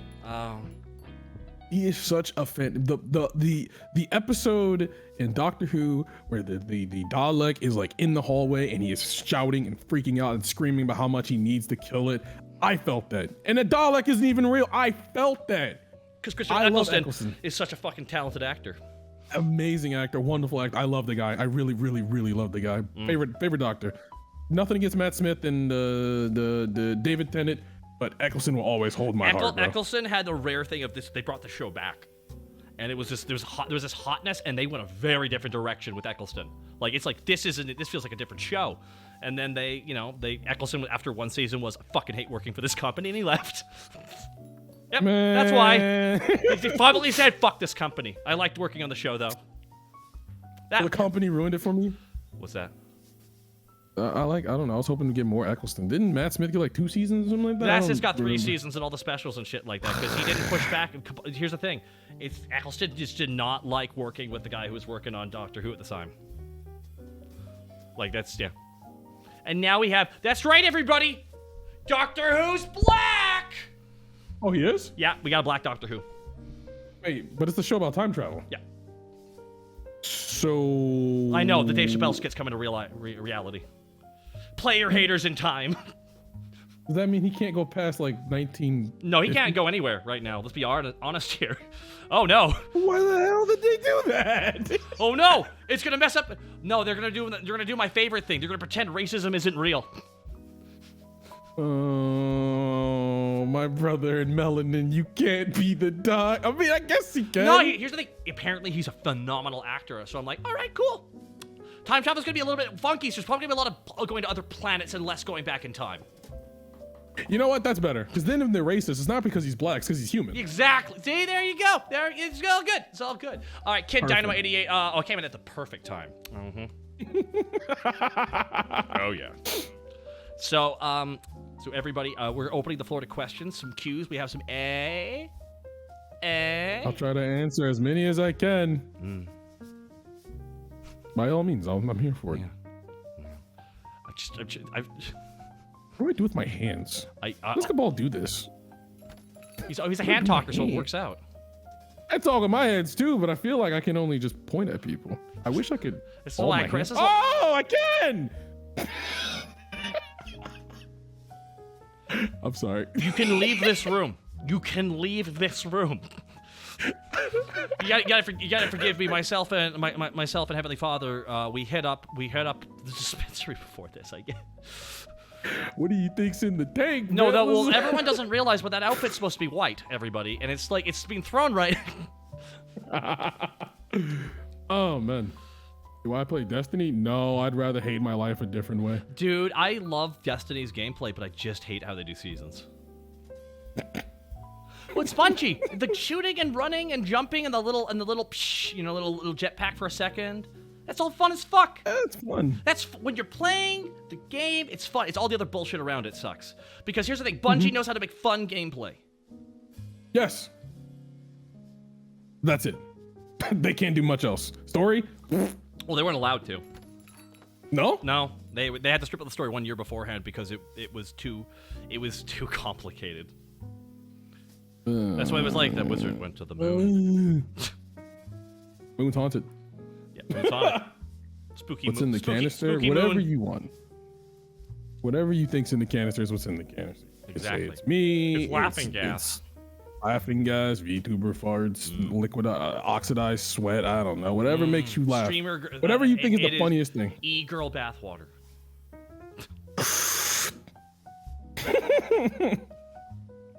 The other Doctor, I quit watching Doctor Who after Matt. Nah, it wasn't the actor's fault at that point anymore. It was the writers. Yeah, I heard it got. It's like you could tell what was happening with Matt Smith because the guy who was writing it was writing a second show, and I'm like, oh, now both shows kind of sucked. That's why, because he couldn't put all his heart in either of them.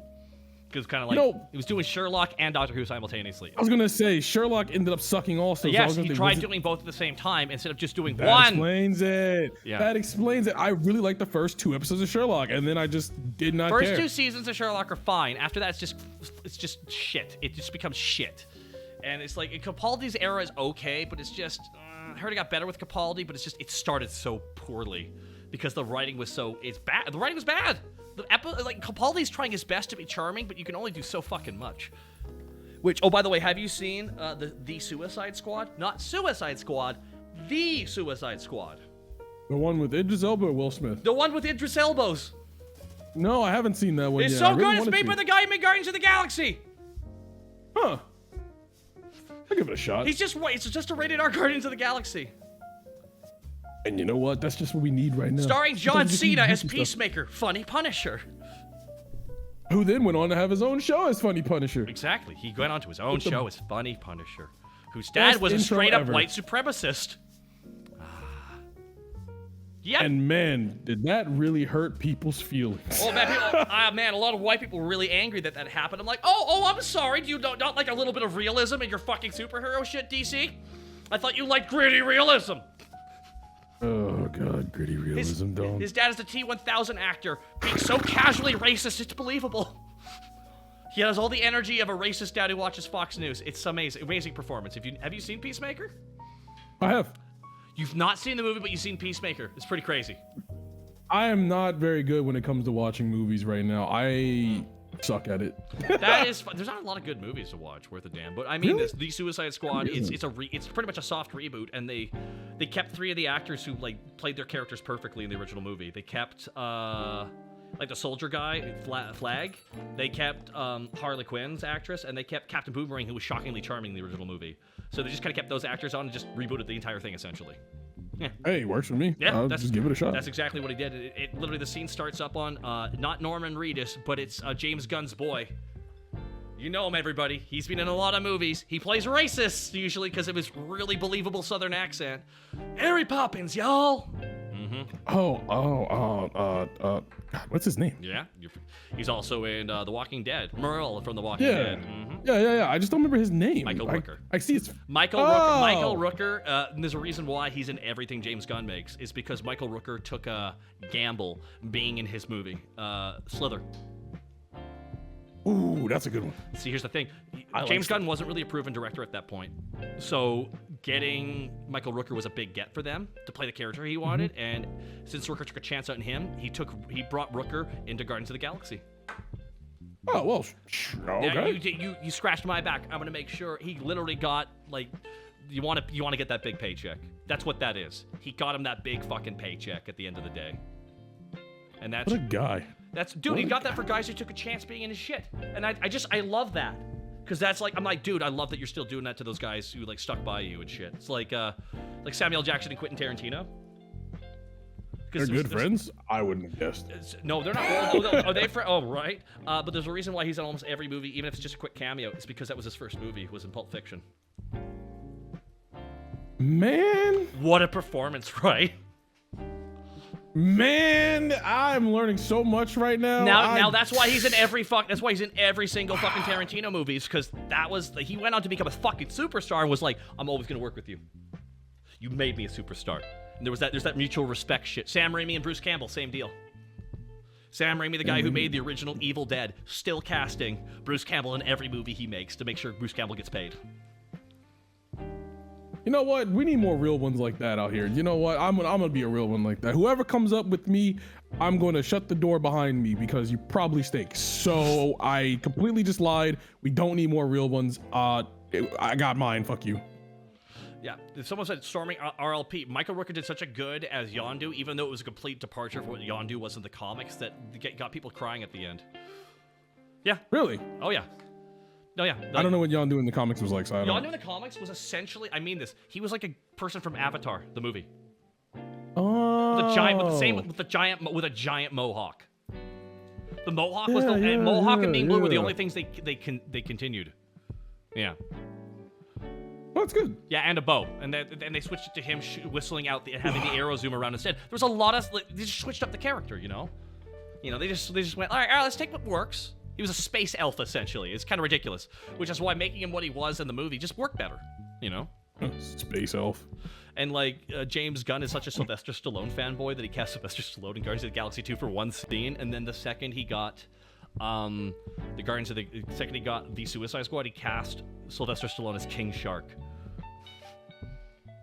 Wait a minute. He's the voice. As Yeah, the voice? Sylvester Stallone literally is doing the voice of King Shark in the new Suicide Squad movie. He's like, nom nom, but read good. And it's clearly Sylvester Stallone being a caveman, essentially. Everyone's putting up their hands, asking questions, and finally King Shark puts up his hand and he just points at it. Hand! Yes, the Nolwe, that is your hand. He just nods. Puts How his did hand I not down. recognize the voice? Oh, no. You haven't seen that movie yet. But I've heard the commercials, you know. You want to know why you couldn't recognize it? Because while it was kind of a stunt cast, literally the character wasn't ruined by having him play that character. Like, it wasn't like the character was just, hey, look, I'm Sylvester Stallone. No, I need you to play a dumb simpleton, and I'm going to get you a giant-ass fucking paycheck. I wish that was me. He does right by his boy. He does right by his boys. He does. And we should all be so graceful, Chad. We should all do right by each other. Be good people. It's free. There's a moment in the movie where Sylvester Stallone, as King Shark, just goes, fuck, and runs away in anger. Angrily just screams fuck like breaking something over his knee. And I'm like, I've never heard Sylvester Stallone just go fuck and break something before. This is wild as shit. You know, wait. But yeah, no, I don't think he's ever really cursed that hard in the Rocky movies, right? Not the F word. Not the F word. Like, that's the thing. Him saying the F word is like, that's weird. I don't think I've heard him say shit a million times. Yeah. I've heard him say shit a trillion times. Crap, damn, everything else. But fuck, I don't know if I've ever heard him say that. I don't think I've ever heard him say that. I'm really thinking. I'm scratching my brain right. I'm thinking like the Expendable movies? Does he say the F word in the Expendable movies? Like, those are PC-13. Demolition Man. Yes, Demolition Man, he says the F word in. That's right. Be well, be fucked. That's right, that was the movie. Which, by the way, Demolition Man is a movie that is too good for the era it came out in. Yep, 100%. I've talked to my best friend about this all the time. We love Demolition Man. If it had come out a little bit later, it would have been A-okay. No, here's the thing. We can all look at this perfect fucking parody of an action movie and just love it for what it is. It has everything. Dude, it literally has Wesley Snipes. Hey, Wesley, how crazy can you be? Serious, though? Wesley Snipes is so fucking insane in that movie. It makes the whole movie so it's one of those moments where, like, if Wesley Snipes wasn't playing this villain, this movie would not be as good. Yeah. But because he's a crazy 90s action villain in this perfect peaceful world. It's such a fantastic parody. It's so good. I loved it. It does everything on that movie works so well that it's a shame that it doesn't get the praise that it does. Like, I feel like it would be loved even right now. I think right now it would be just... He doesn't know how to use the 3 shells. Like, a joke like that should land everywhere. Like, everyone should be guffawing. Like, it's one of those moments where it came out and people didn't get it fully because it wasn't so fucking simple. Because it had a very... Here's action. It's like what happens after an action movie's done. Yeah. You know, it's like... And in the same regard, it's like when Starship Troopers came out, people didn't get it. Oh, people still don't get it. People still don't get it. For those who do not know about Starship Troopers is literally a propaganda movie from their universe. Yeah. It's literally, dude, they show you in the movie that every soldier's hot, has sex. You will have, as a soldier, 2 girls will fight over being your girlfriend. You'll be able to have co-ed showers. And in the middle of the movie, they just stop for some propaganda. Would you like to know more? Would you like to know more? Would you like to know? It's all this propaganda in the middle of the movie. Everyone's like, this movie's a little bit campy. It's kind of weird. Dude, the last line is Neil Patrick Harris, who's become a psychic SS officer, puts his hand to the bad guy's hands and go, he's afraid, hooray, and everyone cheers. And the most fucked up ending imaginable. I just don't understand how you can watch the whole movie and then you go, good action. The action is so good. Because but you get to Patrick Harris and his clothing and you go, yeah, they're still the good guys. It flew over so many fucking people's heads, but also, don't forget who the director was. It's the guy who made Total Recall and fucking RoboCop and shit. Same director. It's not fair. It's not fair. Oh, dude, it's not like fair. that dude loves his gore. He loves his commentary as well at the same time. But he loves the gunfire to look good. So he always does the whole the thing with his movies is he always has the it always looks like the gunfights and all that shit are brutal. Because a lot of scattering, he loves. There's a particular tech it is. It's what you put under the clothing. It looks like you got shot and stuff like that. He uses those all the fucking time. He especially. I don't know what they're called. There's an actual technical name for what they are. There's actual squibs. Squibs. Yeah, squibs. It's squibs. So he had the best squibs ever. His squib team was amazing. It looked like everyone was getting shot. It looked like people were exploding like a Power Ranger. It looked like people were really getting shot because it is brutal, folks. It is not nice. Like in RoboCop and in Total Recall, the squib game in Total Recall. Jesus Christ. Neon Preacher, thank you so much. Those air shows up and people wonder if it's satire or not. The squib game? Squib game. Squib game. Squib game. The squib suits, they're not actually used a lot in film at all now, which sucks because they're practical. Oh. Mr. Donetto, that's why it looks so brutal. That's why if you go back and rewatch RoboCop, that shooting scene where the cop's being shot, it's rough to watch it. It looks like the dude's actually being shot to pieces. It's like nuts. I'll say he gets obliterated in front of your very eyes. And like Total Recall too, like some of the fights in Total Recall are gory. Like really uncomfortably gory, but that's because it's meant to be an illusion, or is it?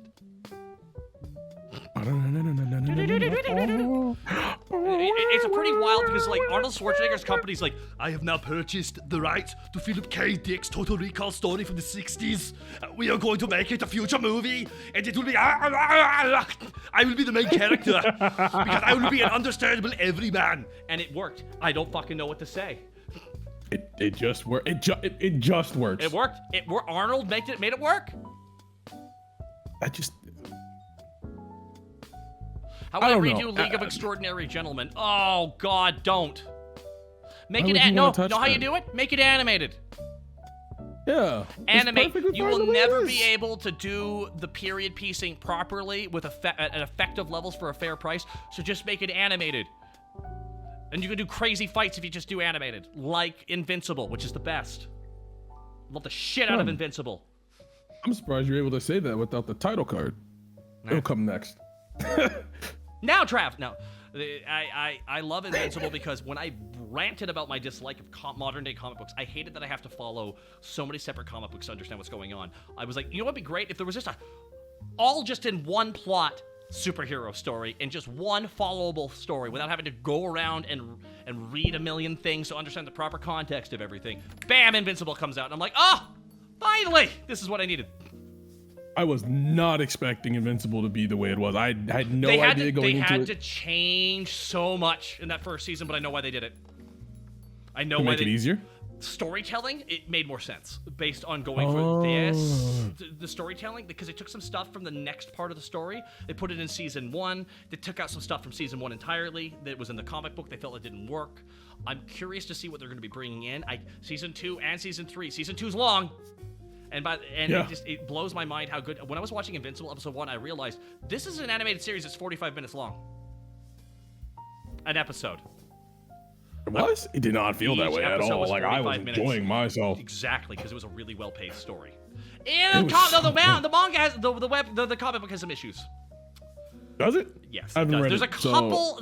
Here's it's what happens when someone's fetish ends up in the comic, and then he gets rid of it really quickly because he realized people don't like that. That happens at one point. It's brief. It's very brief, and it's over quickly enough that I don't worry about it too much. The mighty Rian, thank you so much. My expectations are subverted. You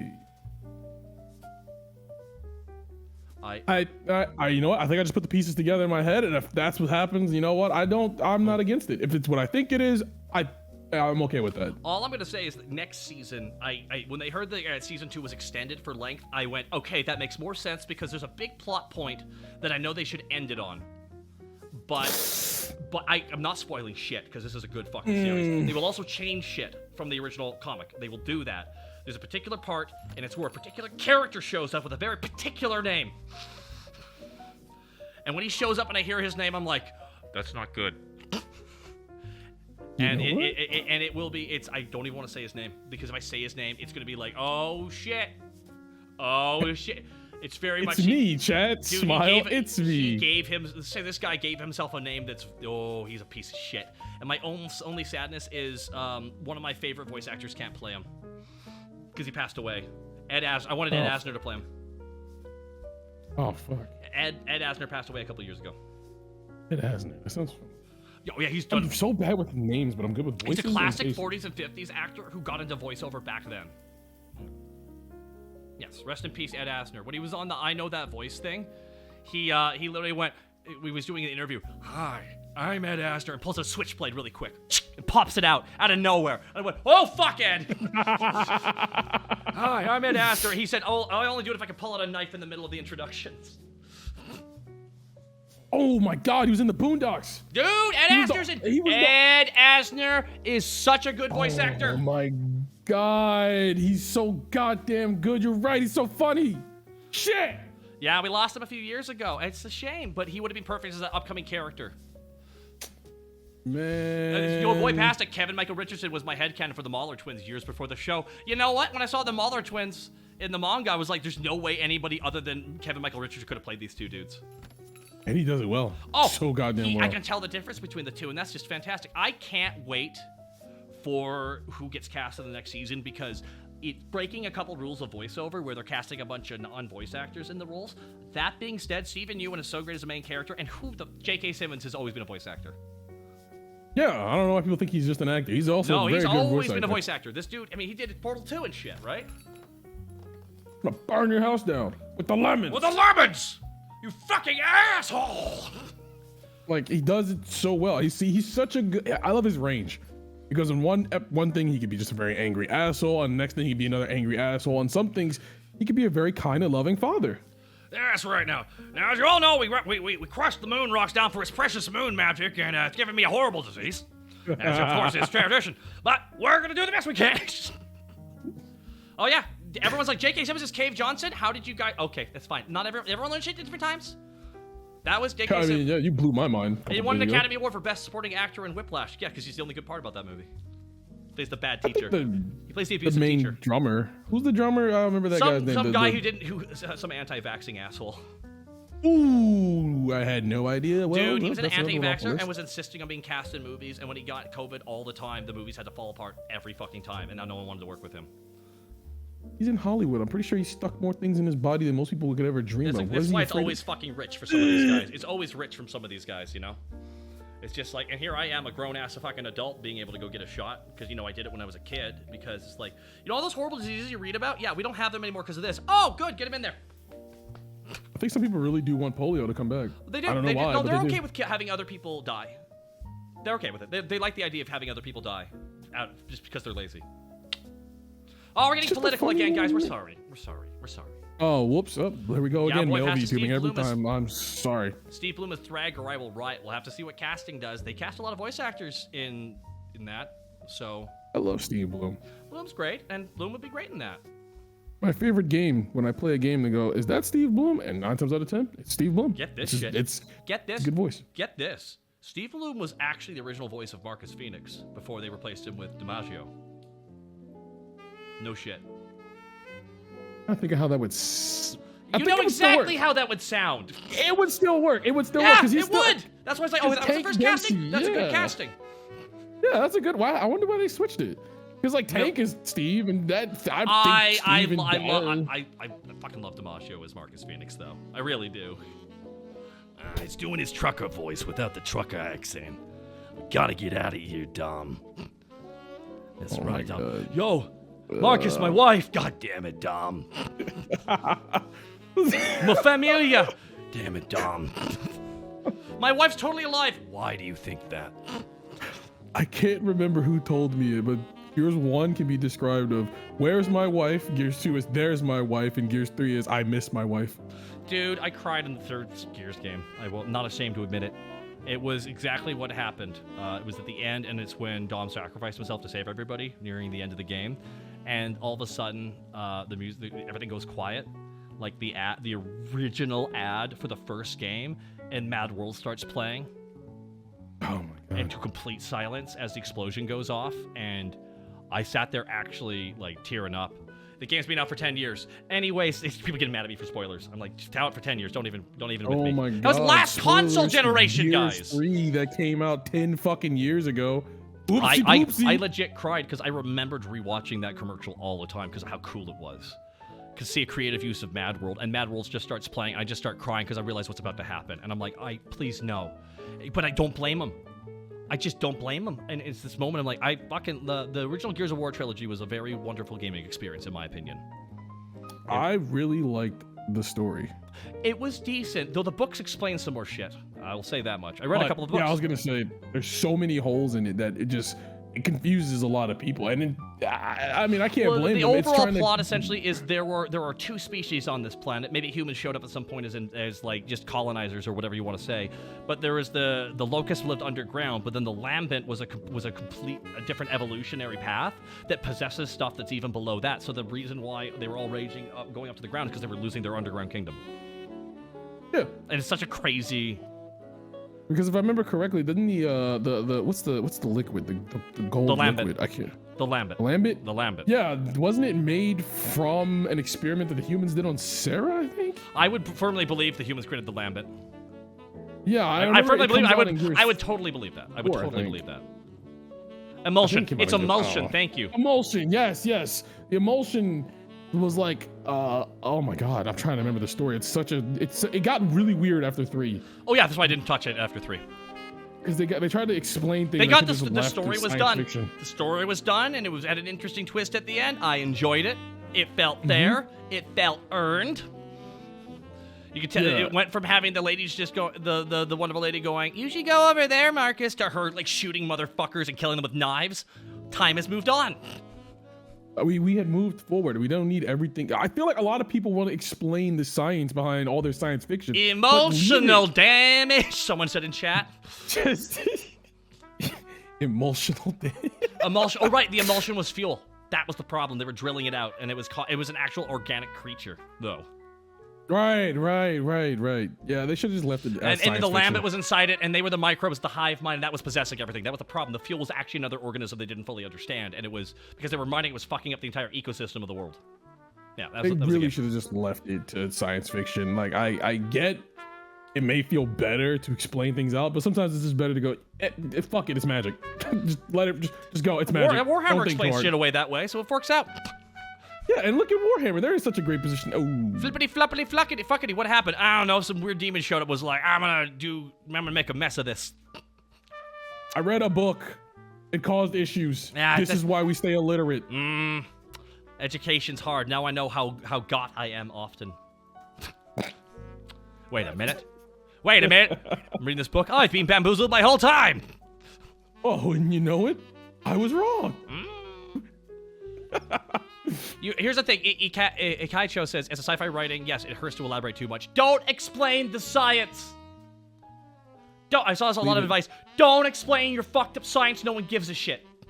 Just leave it. Leave it with just have a metaphor to kind of roughly describe how this shit works and move on.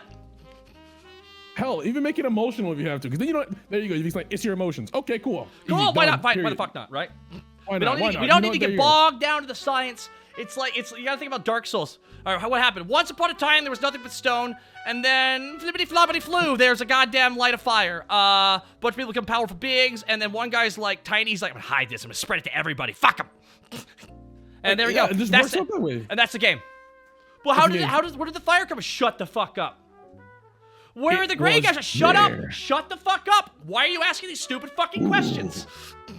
Ooh, fire, ooh, go, start killing, go, stop looking back, fire, go. It's fiction, not everything has to make fucking sense, and half the time when the world has a very different core, like, scientific mechanic, like the world operates differently, that's half the fun, is letting shit adjust around that, you know? Yeah. No, it could be a lot of fun. JJ did the opposite of that Star Wars. No. JJ set up JJ made a really fun movie, and then Disney told him to make it like the original, so he added the Doom Fortress, like the first movie. And then he was done, and he had a perfect movie. He handed it off to Rian Johnson. Rian Johnson doesn't like minorities or something, so he put them all in one plot and kicked them all off to the side, and had the whites solve everything. Did you not watch? Did you not watch that movie? That's what happened. I stopped after 3 technically, but Dude, I stopped. We'll say 6. The plot for Oscar Isaac, the Hispanic actor, was that he needed to listen to white people. Shit, it must have been. I was just like, everyone in chat is Luke losing their won. minds right now because it's like, oh god, oh god. It's like, yeah, why did he get a pass on that? I don't know why. I will have this Rian Johnson slander. You're right. He should go make another movie that derails an entire franchise. War Dog Leader with a 12 months of support. Whole year with you, man. Been a blast every single time. I mean, he had this whole table. It was all set for him, and we had one of the best characters in Finn. I loved Finn. Oh, what a great character. Slowly reforming Stormtrooper. And they just did nothing with him. I didn't need to reform. The Empire did nothing wrong. Finn got robbed as a character. Oh. He was set up to be such a fun character, and the next director was like, nah, I don't want him around. Why wasn't he the Jedi? I feel like he was. That's a great question. That's a great question you have there. I'm not gonna lie, Heavenly Father. It's a great question you have there. There's a lot of questions for some of the reasoning in that and what happened to that plot line. What a shame. Sean Shy, I hope y'all doing well, Taco. Thank you. The Bourbinator. We spit in hot and spicy facts tonight. I mean, hey, when you see it, you gotta say it. You know, you see something, say something, Chad. If you see it, you say it, like Taco's doing. He sees it, he says it. How did they get in the spaceship to go to the planet where they found out war was bad? Because, you know, we needed to learn that lesson right now. And why did no one follow them? Why was the plot of the movie not getting Benicio del Toro from the prison cell in their own ship that they had and making a team to go into the ship? Why did they go off to the war is bad planet? Why do they have to do that? I hate these movies. They're not fun. I should watch the movies. I stopped with 6 and I just started reading the books. Dude, and I don't. going off to the extended universe. Watch the Star Wars. The true genius who's pushing that shit now. He's in charge of The Mandalorian and Ahsoka, the new show coming out. Hey, I think Mandalorian was good. Yeah. Oh. It was made by the guy who made the Clone Wars. Which Clone Wars? The 2D or 3D one? The 3D one, which got very good at the end of season 1. No, the 3D one had a bad first season, and then Dave Filoni had more of an active role, and then he took over for the Clone Wars series, and it became legitimately fucking amazing. He did so fucking good that that George Lucas stopped micromanaging him. Wait. Yes. Yeah, George just let him do his own fucking thing. Yes. George then said that when he signed over Star Wars, he told Disney that they should work with Dave Filoni because he's really good at this shit. So then they went to JJ. So then after the movie flopped, then they were able to get Mandalorian production, which was Dave Filoni's production. Man. There you go. He's dead-ass Carrie. He created the character of Ahsoka, who has her own show now. One of the best original characters coming out of the modern era of Star Wars. I'm so excited for her show, because I'm also a sucker for Rosario Dawson. So I'm very excited about that. What about the Boba Fett show? It was mismarketed. It's not even a book. It's a streamed television show. I don't get it. I just didn't get it. Book of Boba Fett, where's the book? The worst part is that the best character in the Boba Fett show wasn't even Boba Fett. It was the Mandalorian who came back. Dude, I vehemently believe that they had 2 scripts for season 2 of The Mandalorian, and the Book of Boba Fett was essentially the drop season where they went a different direction. And they should have stayed dropped. Well, look where we are now. It's just Mandalorian season 2.5, essentially. Yeah. Which is a shame, because I feel bad, because Boba Fett's a pretty cool guy. Not anymore, he isn't. Yeah. It fell apart. It's like, damn it. It's like, damn it. It's like, guys, we've always said he's just a mask for a reason. He was a quiet hunter, and everyone was able to imprint all the cool features they thought he had. My man. What a shame. But now we got, and now we got Ahsoka. And Cad Bane. We got Cad Bane! I am very cautiously optimistic about Cad Bane. You want to know because why? what they- You want to know why you should be optimistic about Cad Bane? Because Dave Filoni's behind Cad Bane coming back, but guess what? The same actor from the animated show is doing it. The exact same actor, because they have to CG the face for the way his face is actually formed for talking. So they actually got the actual original voice actor, and I'm like, yes! It's the same voice actor, guys. It's confirmed. It is the same voice actor. The same guy who played Dooku in that show. It's the guy who talks like this all the time. You see, That's a good character. I'm looking for the following hunters. I'm afraid of the writing. They might. It's Dave Filoni. Dave Filoni has say. All right. And all right. Cad Bane is his. Yeah. Okay. I'll give it to him. 100%. Because I really love Cad Bane. Cad Bane's my favorite part. It's Corey Burton doing that, by the way. Corey Burton doing, like, I think he said in an interview, was like the weirdest voice he ever did. What are you using for that Cad Bane impression, Taka? I'm putting a metal cylinder up to my voice because he has a metal tinge to his voice. Because essentially, it's translating his words live. And he can't even breathe the same air as everybody. That's because of his species. It's really cool. Oh, yeah, I love it when they go alien with the aliens and not just, I'm a human. On this Like planet. oh man, how deep into Star Wars are we allowed to get here? Because I will gush so hard about the calamari. Are you talking about the fucking Tyranids? Oh no, we don't care about the Tyranids. Tyranids are awful. I know the Star Wars Tyranids were awful and no one liked it. It was a neat goddamn- idea. Someone just said, guys, hear me out. oh my Hear God, me what out, are the guys. names, What the names, happens the names, if the we names, just the have the bugs from, The names. and they were the Yuzang Vong? They were force resistant too because they were from a different galaxy. Yeah, the Yuzang Vong. That's what they were called. The Yeah, Yuzang Vong. Yuzang They were Vong. so stupid. People did They not were- like. Here's the thing. You can. Hold on. And here's the thing. Star Wars can do our whole galaxy is being invaded by a different galaxy who are force resistant. You can do it. That could be pulled off. And that'd be a neat fucking storyline. But it wasn't. It was the worst, most butchered shit of Star Wars. Wasn't that around the I time they almost also feel- turned a robot into a Jedi because he had the Force powers, which is like impossible? But the writer said, "I can do it." They did that. They killed off as many of the extra characters. Oh, as they killed wanted to. Chewbacca. But the biggest problem with it is they tried to justify Palpatine making Death Stars. They're like, oh, he saw them coming, even though they're force resistant. He saw them coming, and he knows He that wanted they to build can the just Death terraform Stars to planets. prepare. He They can tried to blow spin up it that the- all the evil shit he was doing was prepare for especially space don't need that! especially space Cenobites. Space Cenobites. Someone said it's more than Tyranids. There's some bug aliens that are just force resistant. So he was building all these Doom machines to fight them because he was secretly a good guy the whole time. Everybody. I am so lost here. Oh, and they're I will also, by the break way, it someone down said they're to- also completely resistant to lightsabers. Oh, that's stupid as fuck.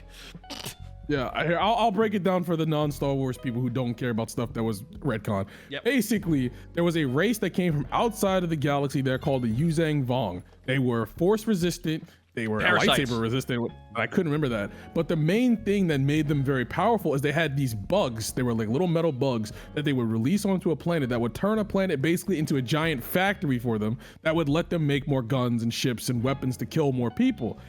That's why they try to justify the Palpatine making Death Stars, because the Death Stars could blow up planets, so that when they would terraform it, he'd This blow is it literally up. the Tyranids and the Necrons mixed together from Star Wars. And it was so shit, and I don't know why they did it, because they could have just left it alone. I don't, dude. They But they had to needed, come back they and needed to up the fucking- stakes. They needed to up the stakes, and it just didn't work. It did not work. It did not. It fucking botched. It botched, and they had to. And that's why they threw out the universe. Everybody.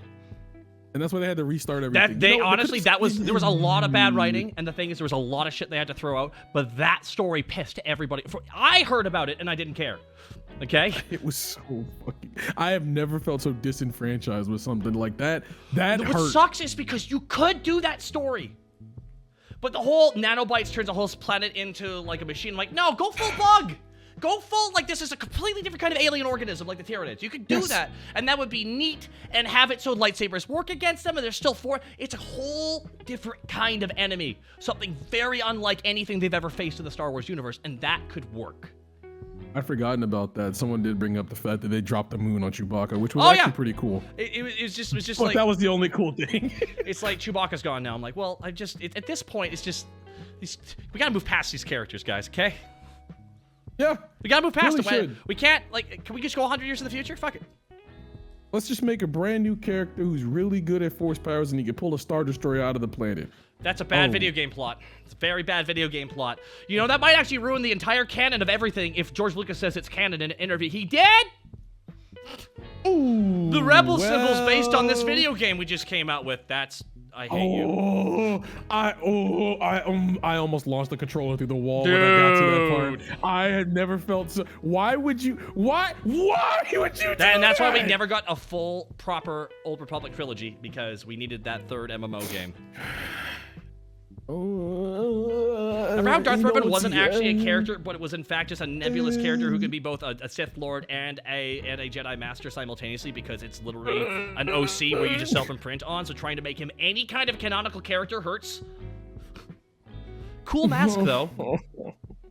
The problem, one of my biggest problems is we just don't let the Jedi go. Like, Jedi are cool. Dude, Have them in I the was background. so hyped because there's a part in the Rian Johnson movie where they go, you know what, fuck the Jedi, fuck the Sith. And I'm like, oh my god, they're doing a third route? This is ballsy. I'm like, holy shit, they're doing, and then they know the chicken shit out. Nope. And then they just, and then they completely, for no reason, recreate the scene from the beginning of Empire Strikes Back. There's so. And they just tossed it out. It's like, oh. I can't. I'm trying to word it without sounding like a very angry nerd, but there's so much more in this universe than guys with funny swords, funny robes, and funny names. We have clones. It's why the Mandalorian's fun, because the Nar Shaddaa. Well, this is why Dave Filoni said the reason why they made the Mandalorian the way it is they went back to what they started with Star Wars. The thing is, Jedis are wizards and samurais. So, Yes. with Dave Filoni's Mandalorian, he went, we gotta do that again. We gotta do something where we take something from the East, something from the West, and make something brand new. And he did that. The gunslinger and the monk. So good. Gunslinger and the Buddhist monk. And that's what they did. They did a gunslinger Buddhist monk combo, and it's fucking fantastic. I watched the first season with my dad, and he's like, oh, it's a fucking cowboy movie. And my dad was so fucking into The Mandalorian season 1. My dad felt bad for the robot at the end. I'm like, holy shit, they got my dad feeling shit. But no. Yeah. Then season 2 happened. It was okay. It was okay. It's just, Also, they just recast Luke. You could cast a different actor to play young Luke. I'm fine with it.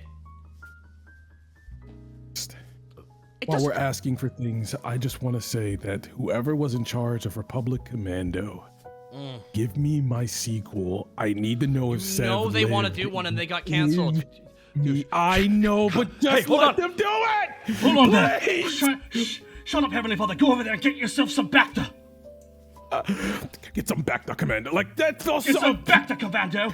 On it. And then You they need to start say breaching on the it. door and You need to then give me they get audio on it. confirmation you're getting the back.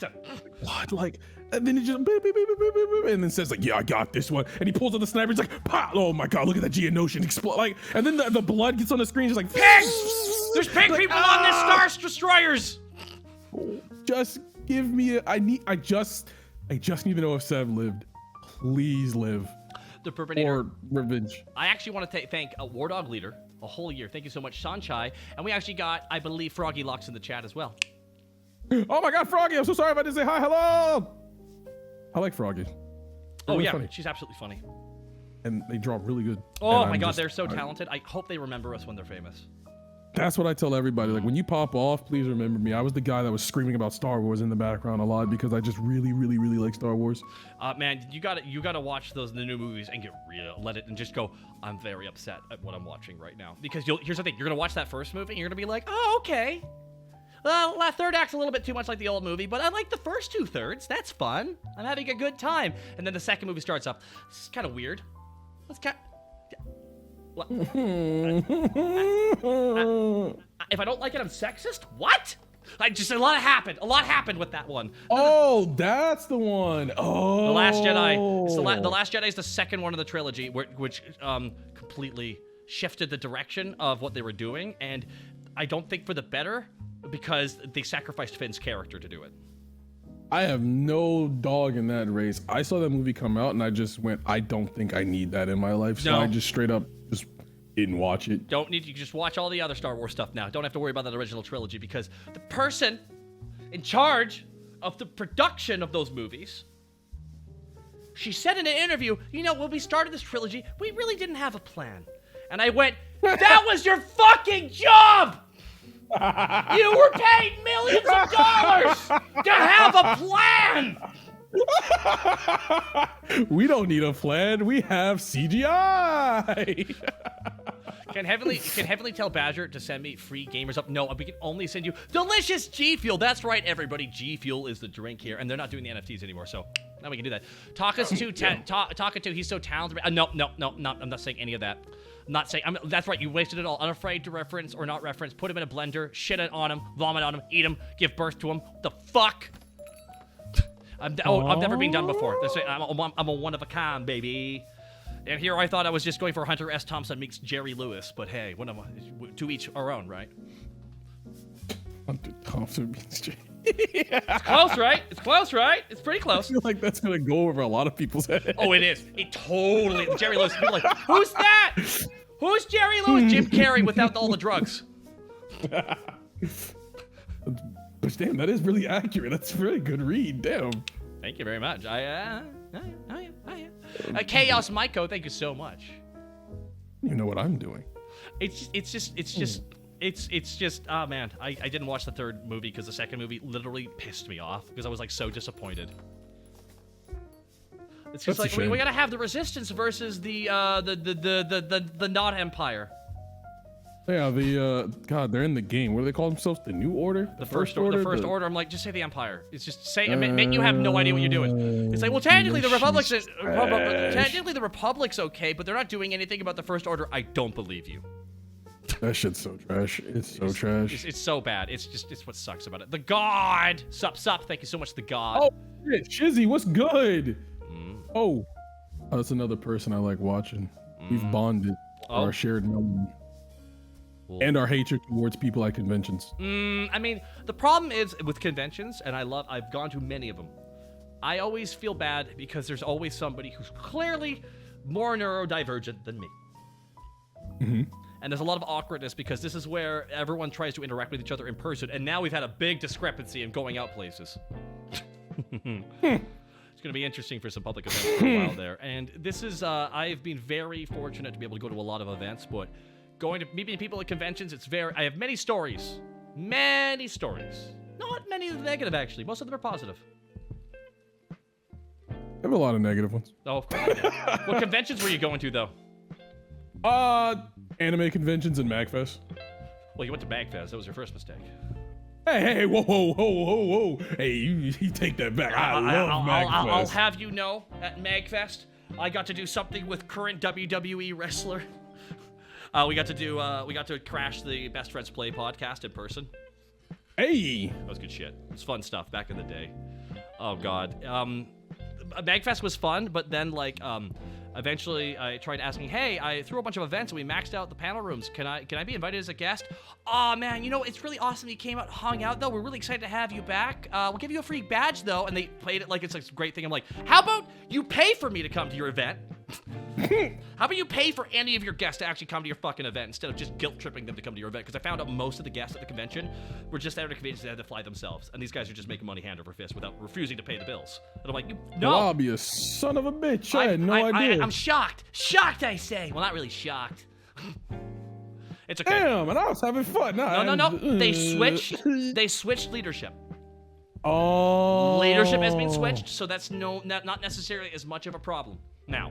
And that was a big thing. There was whoever was in charge of it originally was known for stuff like that, and now they're gone because here's the thing: MagFest, you were really excited when you talked about it, right? And that's the thing. Mag has that effect on people. A lot of people love MagFest. It's a different time. It's a giant nerd party, Chad. If you love video games and music, it's one of the few music/gaming conventions. Both. It has no what's the word I'm looking for here? And wrestling. It is one of the few that has a very central theme, you know? Like it's about music and games versus like PAX, which is like a business conference. PAX is a huge party. It's 24/7, 4 days long. I love it. 24-hour LAN. I'm not going to do an advertisement for them for free. Nah, not here. No. Nah. No. You got to make them pay. Hey, they want it. You want it. Here's the thing. You got to pay me to bring people to the Gay Lord. That is the name of the hotel. The Gay Lord. I love that. Do you think they had a meeting? Like, guys, Should we change the name? Marriott don't give a shit. Nah. You go and say it and you go and sleep Dude, here. there's a rum brand called Mount Gay Rum.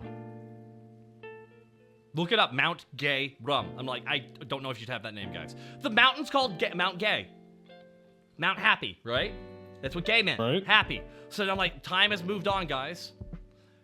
Oh my And, god, they do. Hey, I can go get this. Mount Gay Rum. I'm gonna go get me some. Oh, hey, you get it, man. Everybody, we've been going for a little over 2 hours, guys. We're pushing on 7 o'clock, so I think we'll start slowly wrapping up here. And my God, can I take another moment to appreciate your model maker and the artist who got to make this model, because this is, dude, you look fantastic. Thank you so much. Joe did a very good job. And yes, his name is Joe. Don't say Joe Mama, please. I'm so sick of hearing it. Tapaki Joe is his name, and he is an amazing person. He's done mine, he's done Cabals, he's done Mints, he's done Zozo horror shows, he's done I'm missing one. Oh my god, my brain. I'm having a brain fart. Girl DM? Who am I missing? No, I don't think he did Girl DMs. Oh my god, I'm missing someone. Mango! No, not Mango. Not Mango. No, Mango's a different person. I'm having a brain fart. Oh, wait. I know why I couldn't say it. It's because they haven't debuted yet. Whoops, can't say that one yet. Oh, good I catch, remember. good catch. And by the way, That's everybody why, who that's thought he was why. going to quote Helsing endlessly, I think I quoted it more than him, so. I really, really, really had to hold back because I could have thought of like 5 different times. I only got the one perspective joke in. Yeah. Well, I mean, you know what they say, right? Bitches love Heavenly Father. Hallowed be thy drip. Oh my fucking god, that just, hey, where's my shadow play? I'm keeping that forever. Hey, can I use that as like a sub alert? I'll tell you what, how many of this? You give me a list and I'll send you some custom recordings so you don't have this music in the background. It's really audible with the mask. Yeah, I think that'll be good. Yeah? I think that'd be great. Yeah. That'd be a very nice Bitches thing. that I- love. It's good. It's fun shit because the first episode of Hellsinger Bridge, I tried doing Crispin Freeman. Hello, police girl. Do you have the target? Like I was trying to I was trying to play it all smooth and it did not work. So the second episode, I did the Japanese voice instead. I tried to. He's like, Kurata. The dude's like super deep in the chest. I'm like, the fuck is that? He sounds like an old man. It's great. He sounds like a wacky old man in the actual dub, in the Japanese dub. And I'm like, I love it. So I just kind of went to that depth and kind of mixed the two of them. And it's a very, very voice, and I will be. Man, something about I that. will be honest with you. I'm always appreciative when people enjoy Hellsing because it is a ridiculous show about ridiculous vampires fighting Nazis with magic powers. It's beyond stupid. It's beyond stupid. It's such a dumb show, and I love it because it's so funny because it plays it straight. Yeah, that's the best part. It doesn't take itself as serious as people think it Even should. though the plot's very confusing near the end. Because he's trying to tie something in a knot that he didn't intend to go the direction it went. But it gave us one of the best fights ever. Oh my god, that is just the There's Nazis so many invading good while the- fights on that show. There's just so many clean anime fights in that show. There's just great, awesome fights to watch. Like I love Tubalacane in the 3rd episode. Yes. The Dandy Man. That's just a great fight. It's just so fucking neat to see that shit. Also, stupid joke. You missed. I'm just doing a Futurama joke. I am just doing a Futurama joke, everybody. That's all I'm doing that moment. Hey, Dandy Dick, you missed.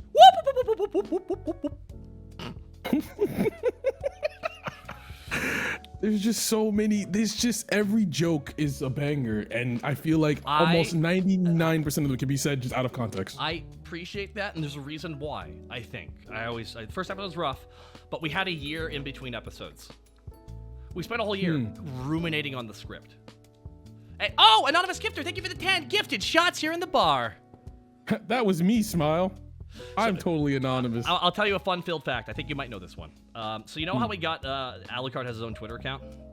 Yes. So Scott was late at night, and we realized we had one of the last jokes we had to do.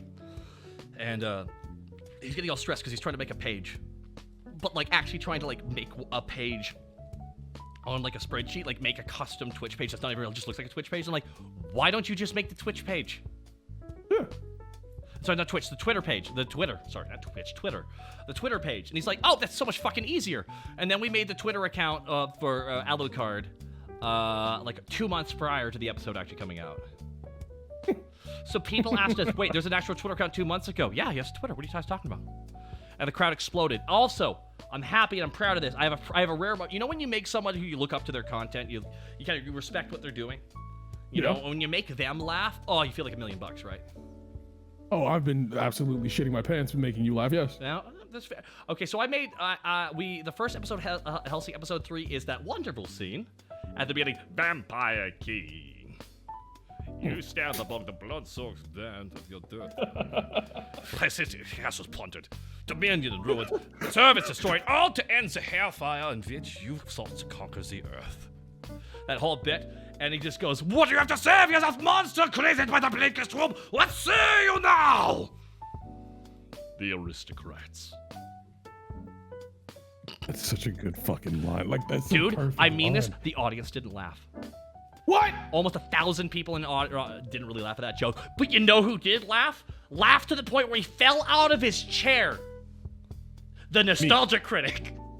Oh shit! He was there on stage with it because it was 18 plus panel. We were friends with the dude at the event, so we're like, fuck yeah, come on, dude, it's 18 plus. We're just vibing. So he was there. He didn't know what the show was, and that opening joke, he fucking died. He was like, ah! He just fell over dead. He was howling. He could not stop laughing at that joke at the beginning because he loves that joke.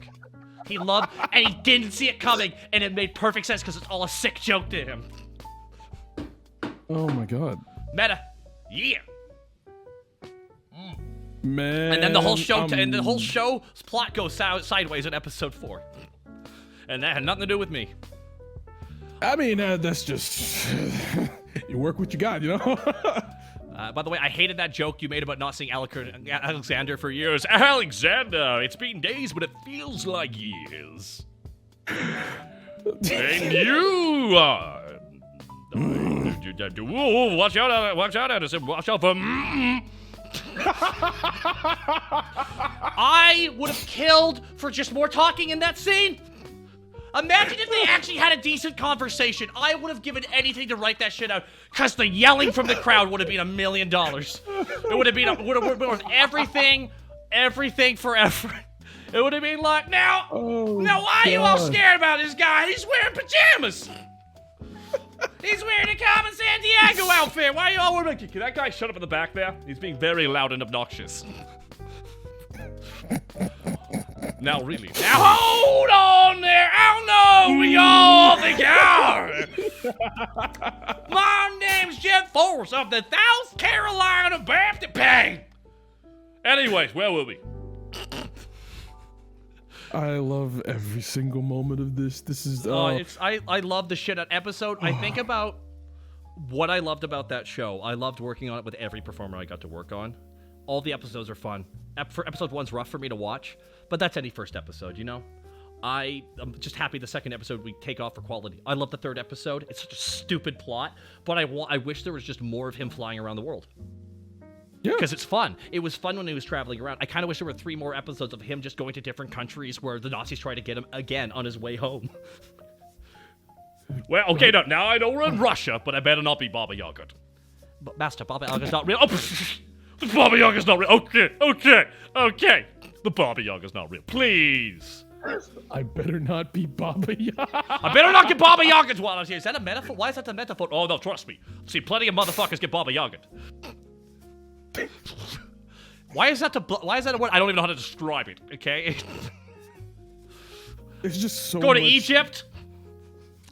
Oh my god. Just and maybe go to one more country. Go kill it. You know what? Go to Mexico. He has to go kill a chupacabra.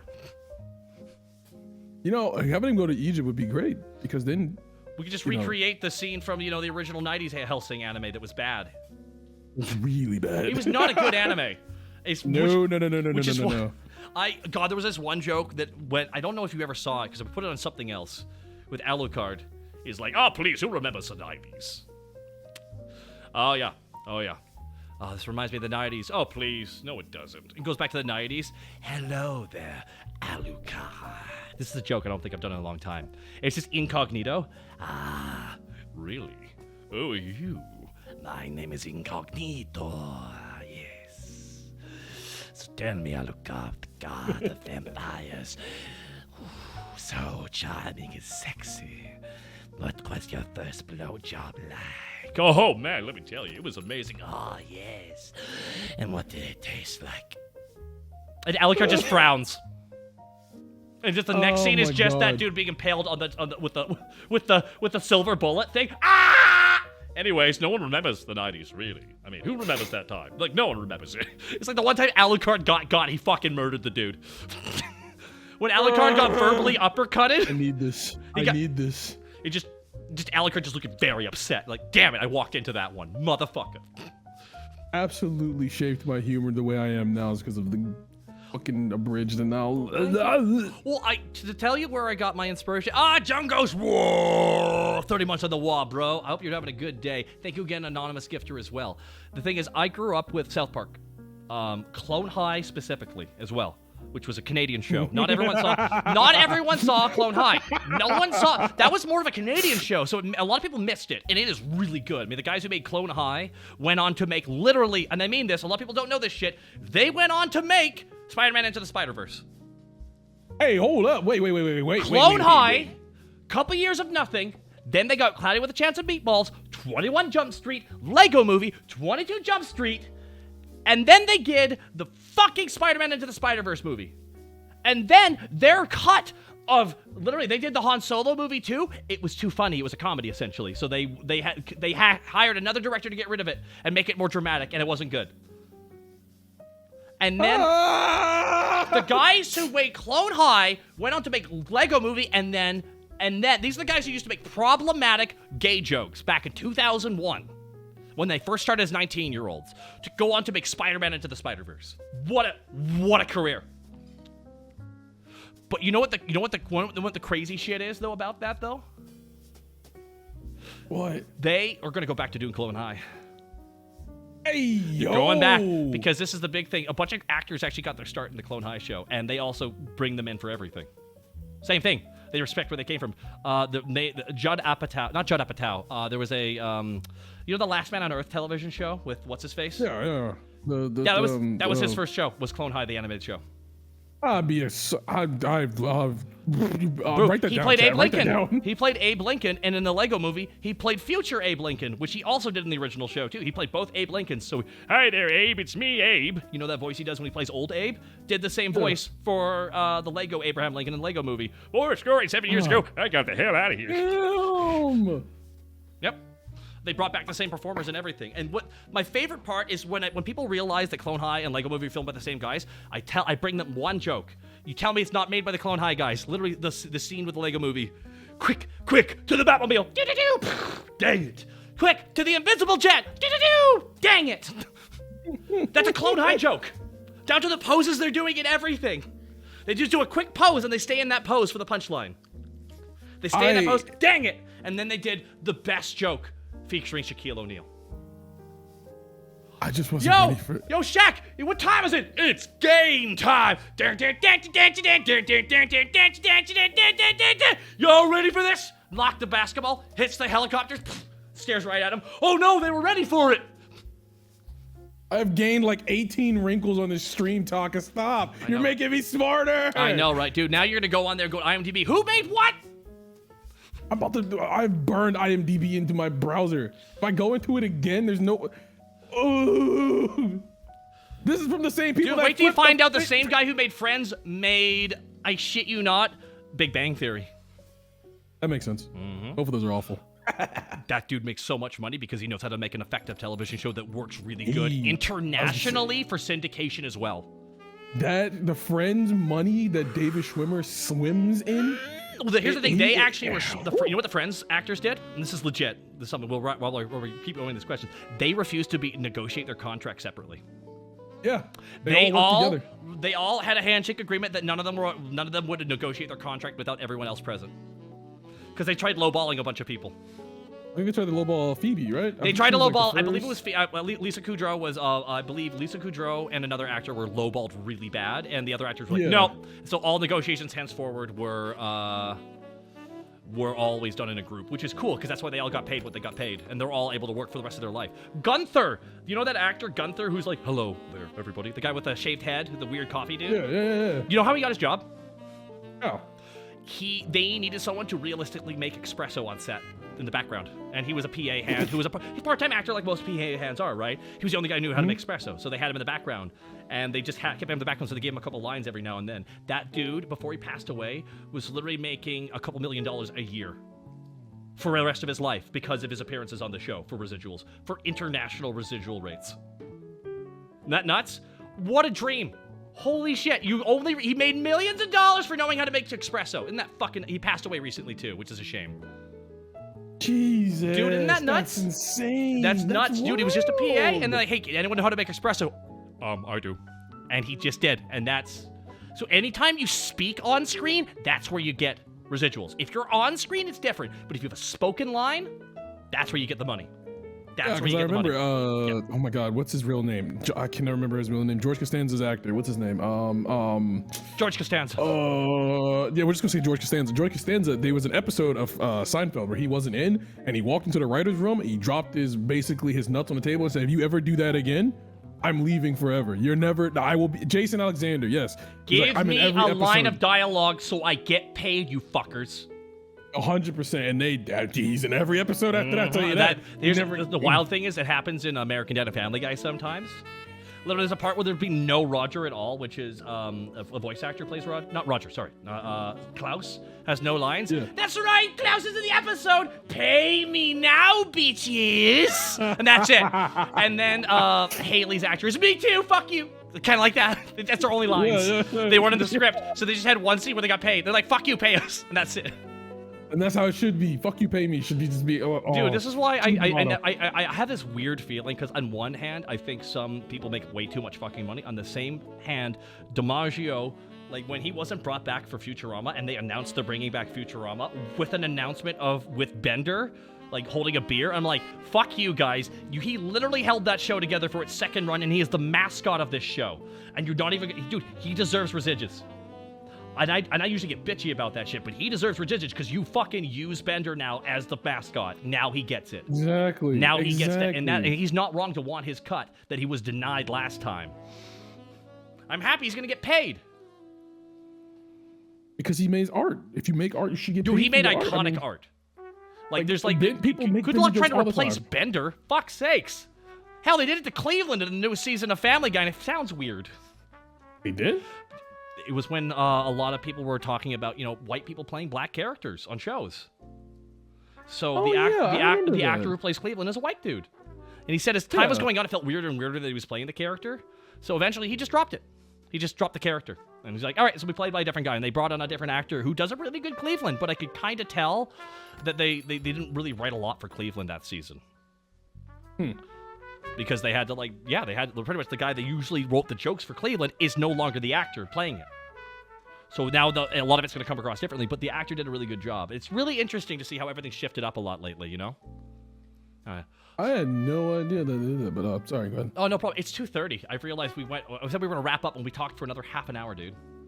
That's why I was trying to tell people we will feedback loop each other here right and back, and then we will never leave. So it's safe to say that I'm going to be having you back at the bar again, because we're going to talk about a lot of nerdy shit, and we're going to have to have a nerd night where we don't stop ranting about shit we love. As long as people want me here, I'll be here. Hey, Chad, do you want Heavenly Father, hallowed be thy drip, to swing on by the bar again? Who knows? Maybe I'll hide people in my coat. Look at this.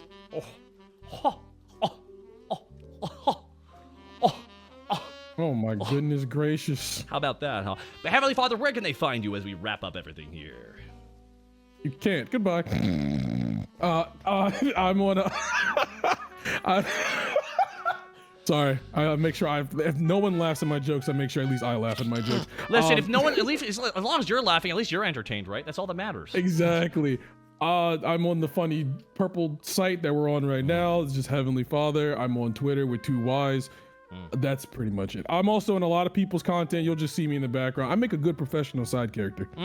That's what I'm trying to go for too. It's really helped out sometimes. It really has. Yeah. Everyone says you've done fantastic here tonight, and I got to agree. And come back, Lord Headass. Come back. Am I losing my mind? Is this the same Heavenly from Russian Badger Group? That's me. Yeah. Now you're gonna have a second thing. Oh my God, the VTuber? That's gonna happen a couple times now too. You know that, right? I will take it. I'll Dude, do it. There were people just this stream who've been watching me for a while just found out I did the Dragon Ball Z abridged shit. It's funny. I mean, that I find that funny until you told me you did the voice of Dende, and then I went, wait, what? And then I Oh realized yeah, that I'm just absolutely. I mean, like everyone doesn't know, but I play some of the higher voice characters too sometimes. Ah! So yeah, I had no idea. Drip, please. I'm fucking soaked. My favorite. No. No. No.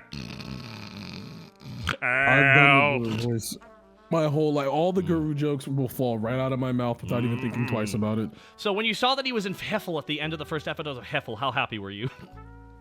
I was already happy because I was like, oh, great, sell content. And then the Guru, and I was like, finally, more jokes to steal. No joke. That was the main reason why, and this is because I wanted Guru to be in it, but I realized if we have Guru in this, it truly makes it our show. True. Because people will come into this not knowing all the backstory and everything, but having Guru be there, everyone's like, why is the Elder Namek there? And I'm like, oh, you've only seen this. Oh, this is gonna be wonderful. Who ordered the big girl? You can't leave me in here. You can't leave me in here! More than you know about getting me out the gate. Anyways, what the problem is here, Raditz, and we need to take care of this right now. Oh my god. That's the I one love trick these is being shit. honestly Cell and doing Cell and Guru the same episode. I've had to separate them. Because, Cell is perfect Cell, and then Guru's right here. They're not that far off of each other. I'm killing people in the chat right now. I killed all the Abano Namekians. Death to the whites! You know how, like, when you watch a movie with a group of people and there's always that one guy that will say the lines as they happen in the show? That would have been me just now with everything you're saying, but I had to fight my tongue to not I had to stop myself because Taka lines go in my head at all times. I'll tell you this one. I think I told you this actually on Sunday, too. People might not know this. Originally, I wasn't scheduled to play all of Cell. It was just scheduled to be the first form of Cell. But casting started shifting in the Namek saga because we realized we wanted to plan ahead a bit more. Originally, I was slated to play Raccoon and Captain Ginyu. But the problem was, my Raccoon voice sounded like second form Cell a little bit too much, and my Captain Ginyu voice, well, it's pretty obvious what it would sound like. Hello there, I'm Captain Ginyu. Yes, Lord Frieza, we will be taking care of everything you need. It's perfect Cell. I'm like, no, I gotta do perfect Cell. I'm gonna be Cell. I'm gonna bring that energy to Cell instead. And the true sadness of DBZA is there wasn't more imperfect Cell, the first form. Yep. And it's a shame with the show itself because that was the most interesting villain I think they've ever had in the show was that first form Cell. It was a slasher character. Just hunting people and shit. It was so fucking it was so different from everything going. He's walking into the room. Oh, where are you? I can smell your fear. It's piss and shit. Ah, where are you? I'm over here. No, you're not over there. Because he's nuts. He's twisted. He's fucked up in the head, and I loved it. It was so much fun. He also talks out of his ass. He does, and one of my favorite jokes was like, "Oh, please observe me, Mr. Sir." Okay, in a second. Okay. Now, Mr. Sir. Bitch, I do what I want! And as all I'm doing is I am doing Polly Princey Pants from South Park. And a Polly Princey Pants. Oh, Catman, I love you so much because you are cool. Oh my god, it is. I'm just doing that bit because that's what creativity is. You take what resonates with you and you put your own spin on it, you know? Like, every time they sit down a famous director who made a great movie, they're like, why did you want to make that movie? I just wanted to watch something that I'd enjoy. And all these people go, what did they mean by that? Like, they just said it.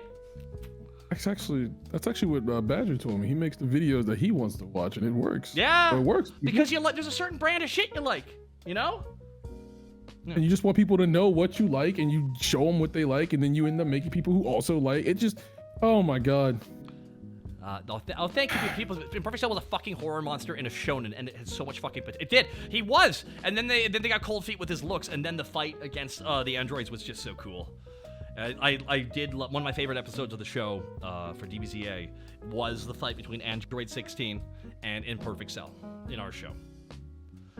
Because I got to do one of my favorite references, which is because when I did Imperfect Cell's voice, you know, you always with voiceover you take from shit that works, you know. Right. So I took from a couple things for Imperfect Cell. 4 things in particular. The original Cell performance, because you can't skirt it, you can't ignore it. There's a certain tone it went for. I took from Beetlejuice for the speech patterns. How's it going there? Like talking quick sometimes, going Also Right, stopping, right. because that's what Beetlejuice does a lot of stop-start with his speech. I took from Zorak for the like the sounds, like while he's rubbing his Right. hands. But for the menace, because I got a bunch of comedy characters here, I wanted to really pull from something people weren't experiencing it. So I pulled from the movie The Wishmaster. The Wishmaster. Exactly. It's an 80s movie that came out in the 90s no one remembers. The Wishmaster is a djinn, and he plays essentially a monster. And it's like, Alexandra, she saw my face. She got downright hysterical. He's just this guy. He's like a used car salesman with a smile on his face, and he's like, hello, please sit, yes. He's clearly a monster wearing a skin, like going like, oh, you should have seen, she saw my face. When she saw mine, she got downright hysterical. And smiles while he's approaching her, and you see this menace and this little grumble. It's just, he's slowly approaching, like he's clearly holding back because he's enjoying this. Half the fun is this part. Well, I'll be damned. And he has this I've one never heard line, of this one. I don't want to see it. please make a wish. Please make your wishes. I wish you would kill yourself. Put the gun to his head, blows out his brains, flies back, the head regrows. Overall, a fruitless endeavor. What which cannot die? That which does not live cannot die. But if it's any consolation, dear sweet Alexandra, that hurt like hell. And now I hear it. Oh my God. Woo!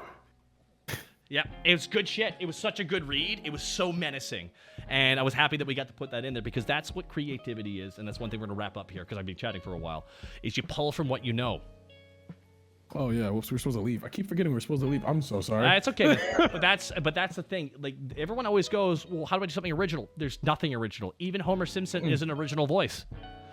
Literally, the voice actor who plays Homer Simpson, that's an impression of his dad. Even my voice isn't my voice. I stole it. That's I true. won't say whose. No, but it's not true. He mine. actually is very robotic. Actually, show them your real voice. Yeah. See, there you go. Yeah. I sound like that. Taka's like, okay, guy goes, okay, by stands in front of talking at the door for 20 minutes. Yeah, I know. Okay, let's find someone to raid into here.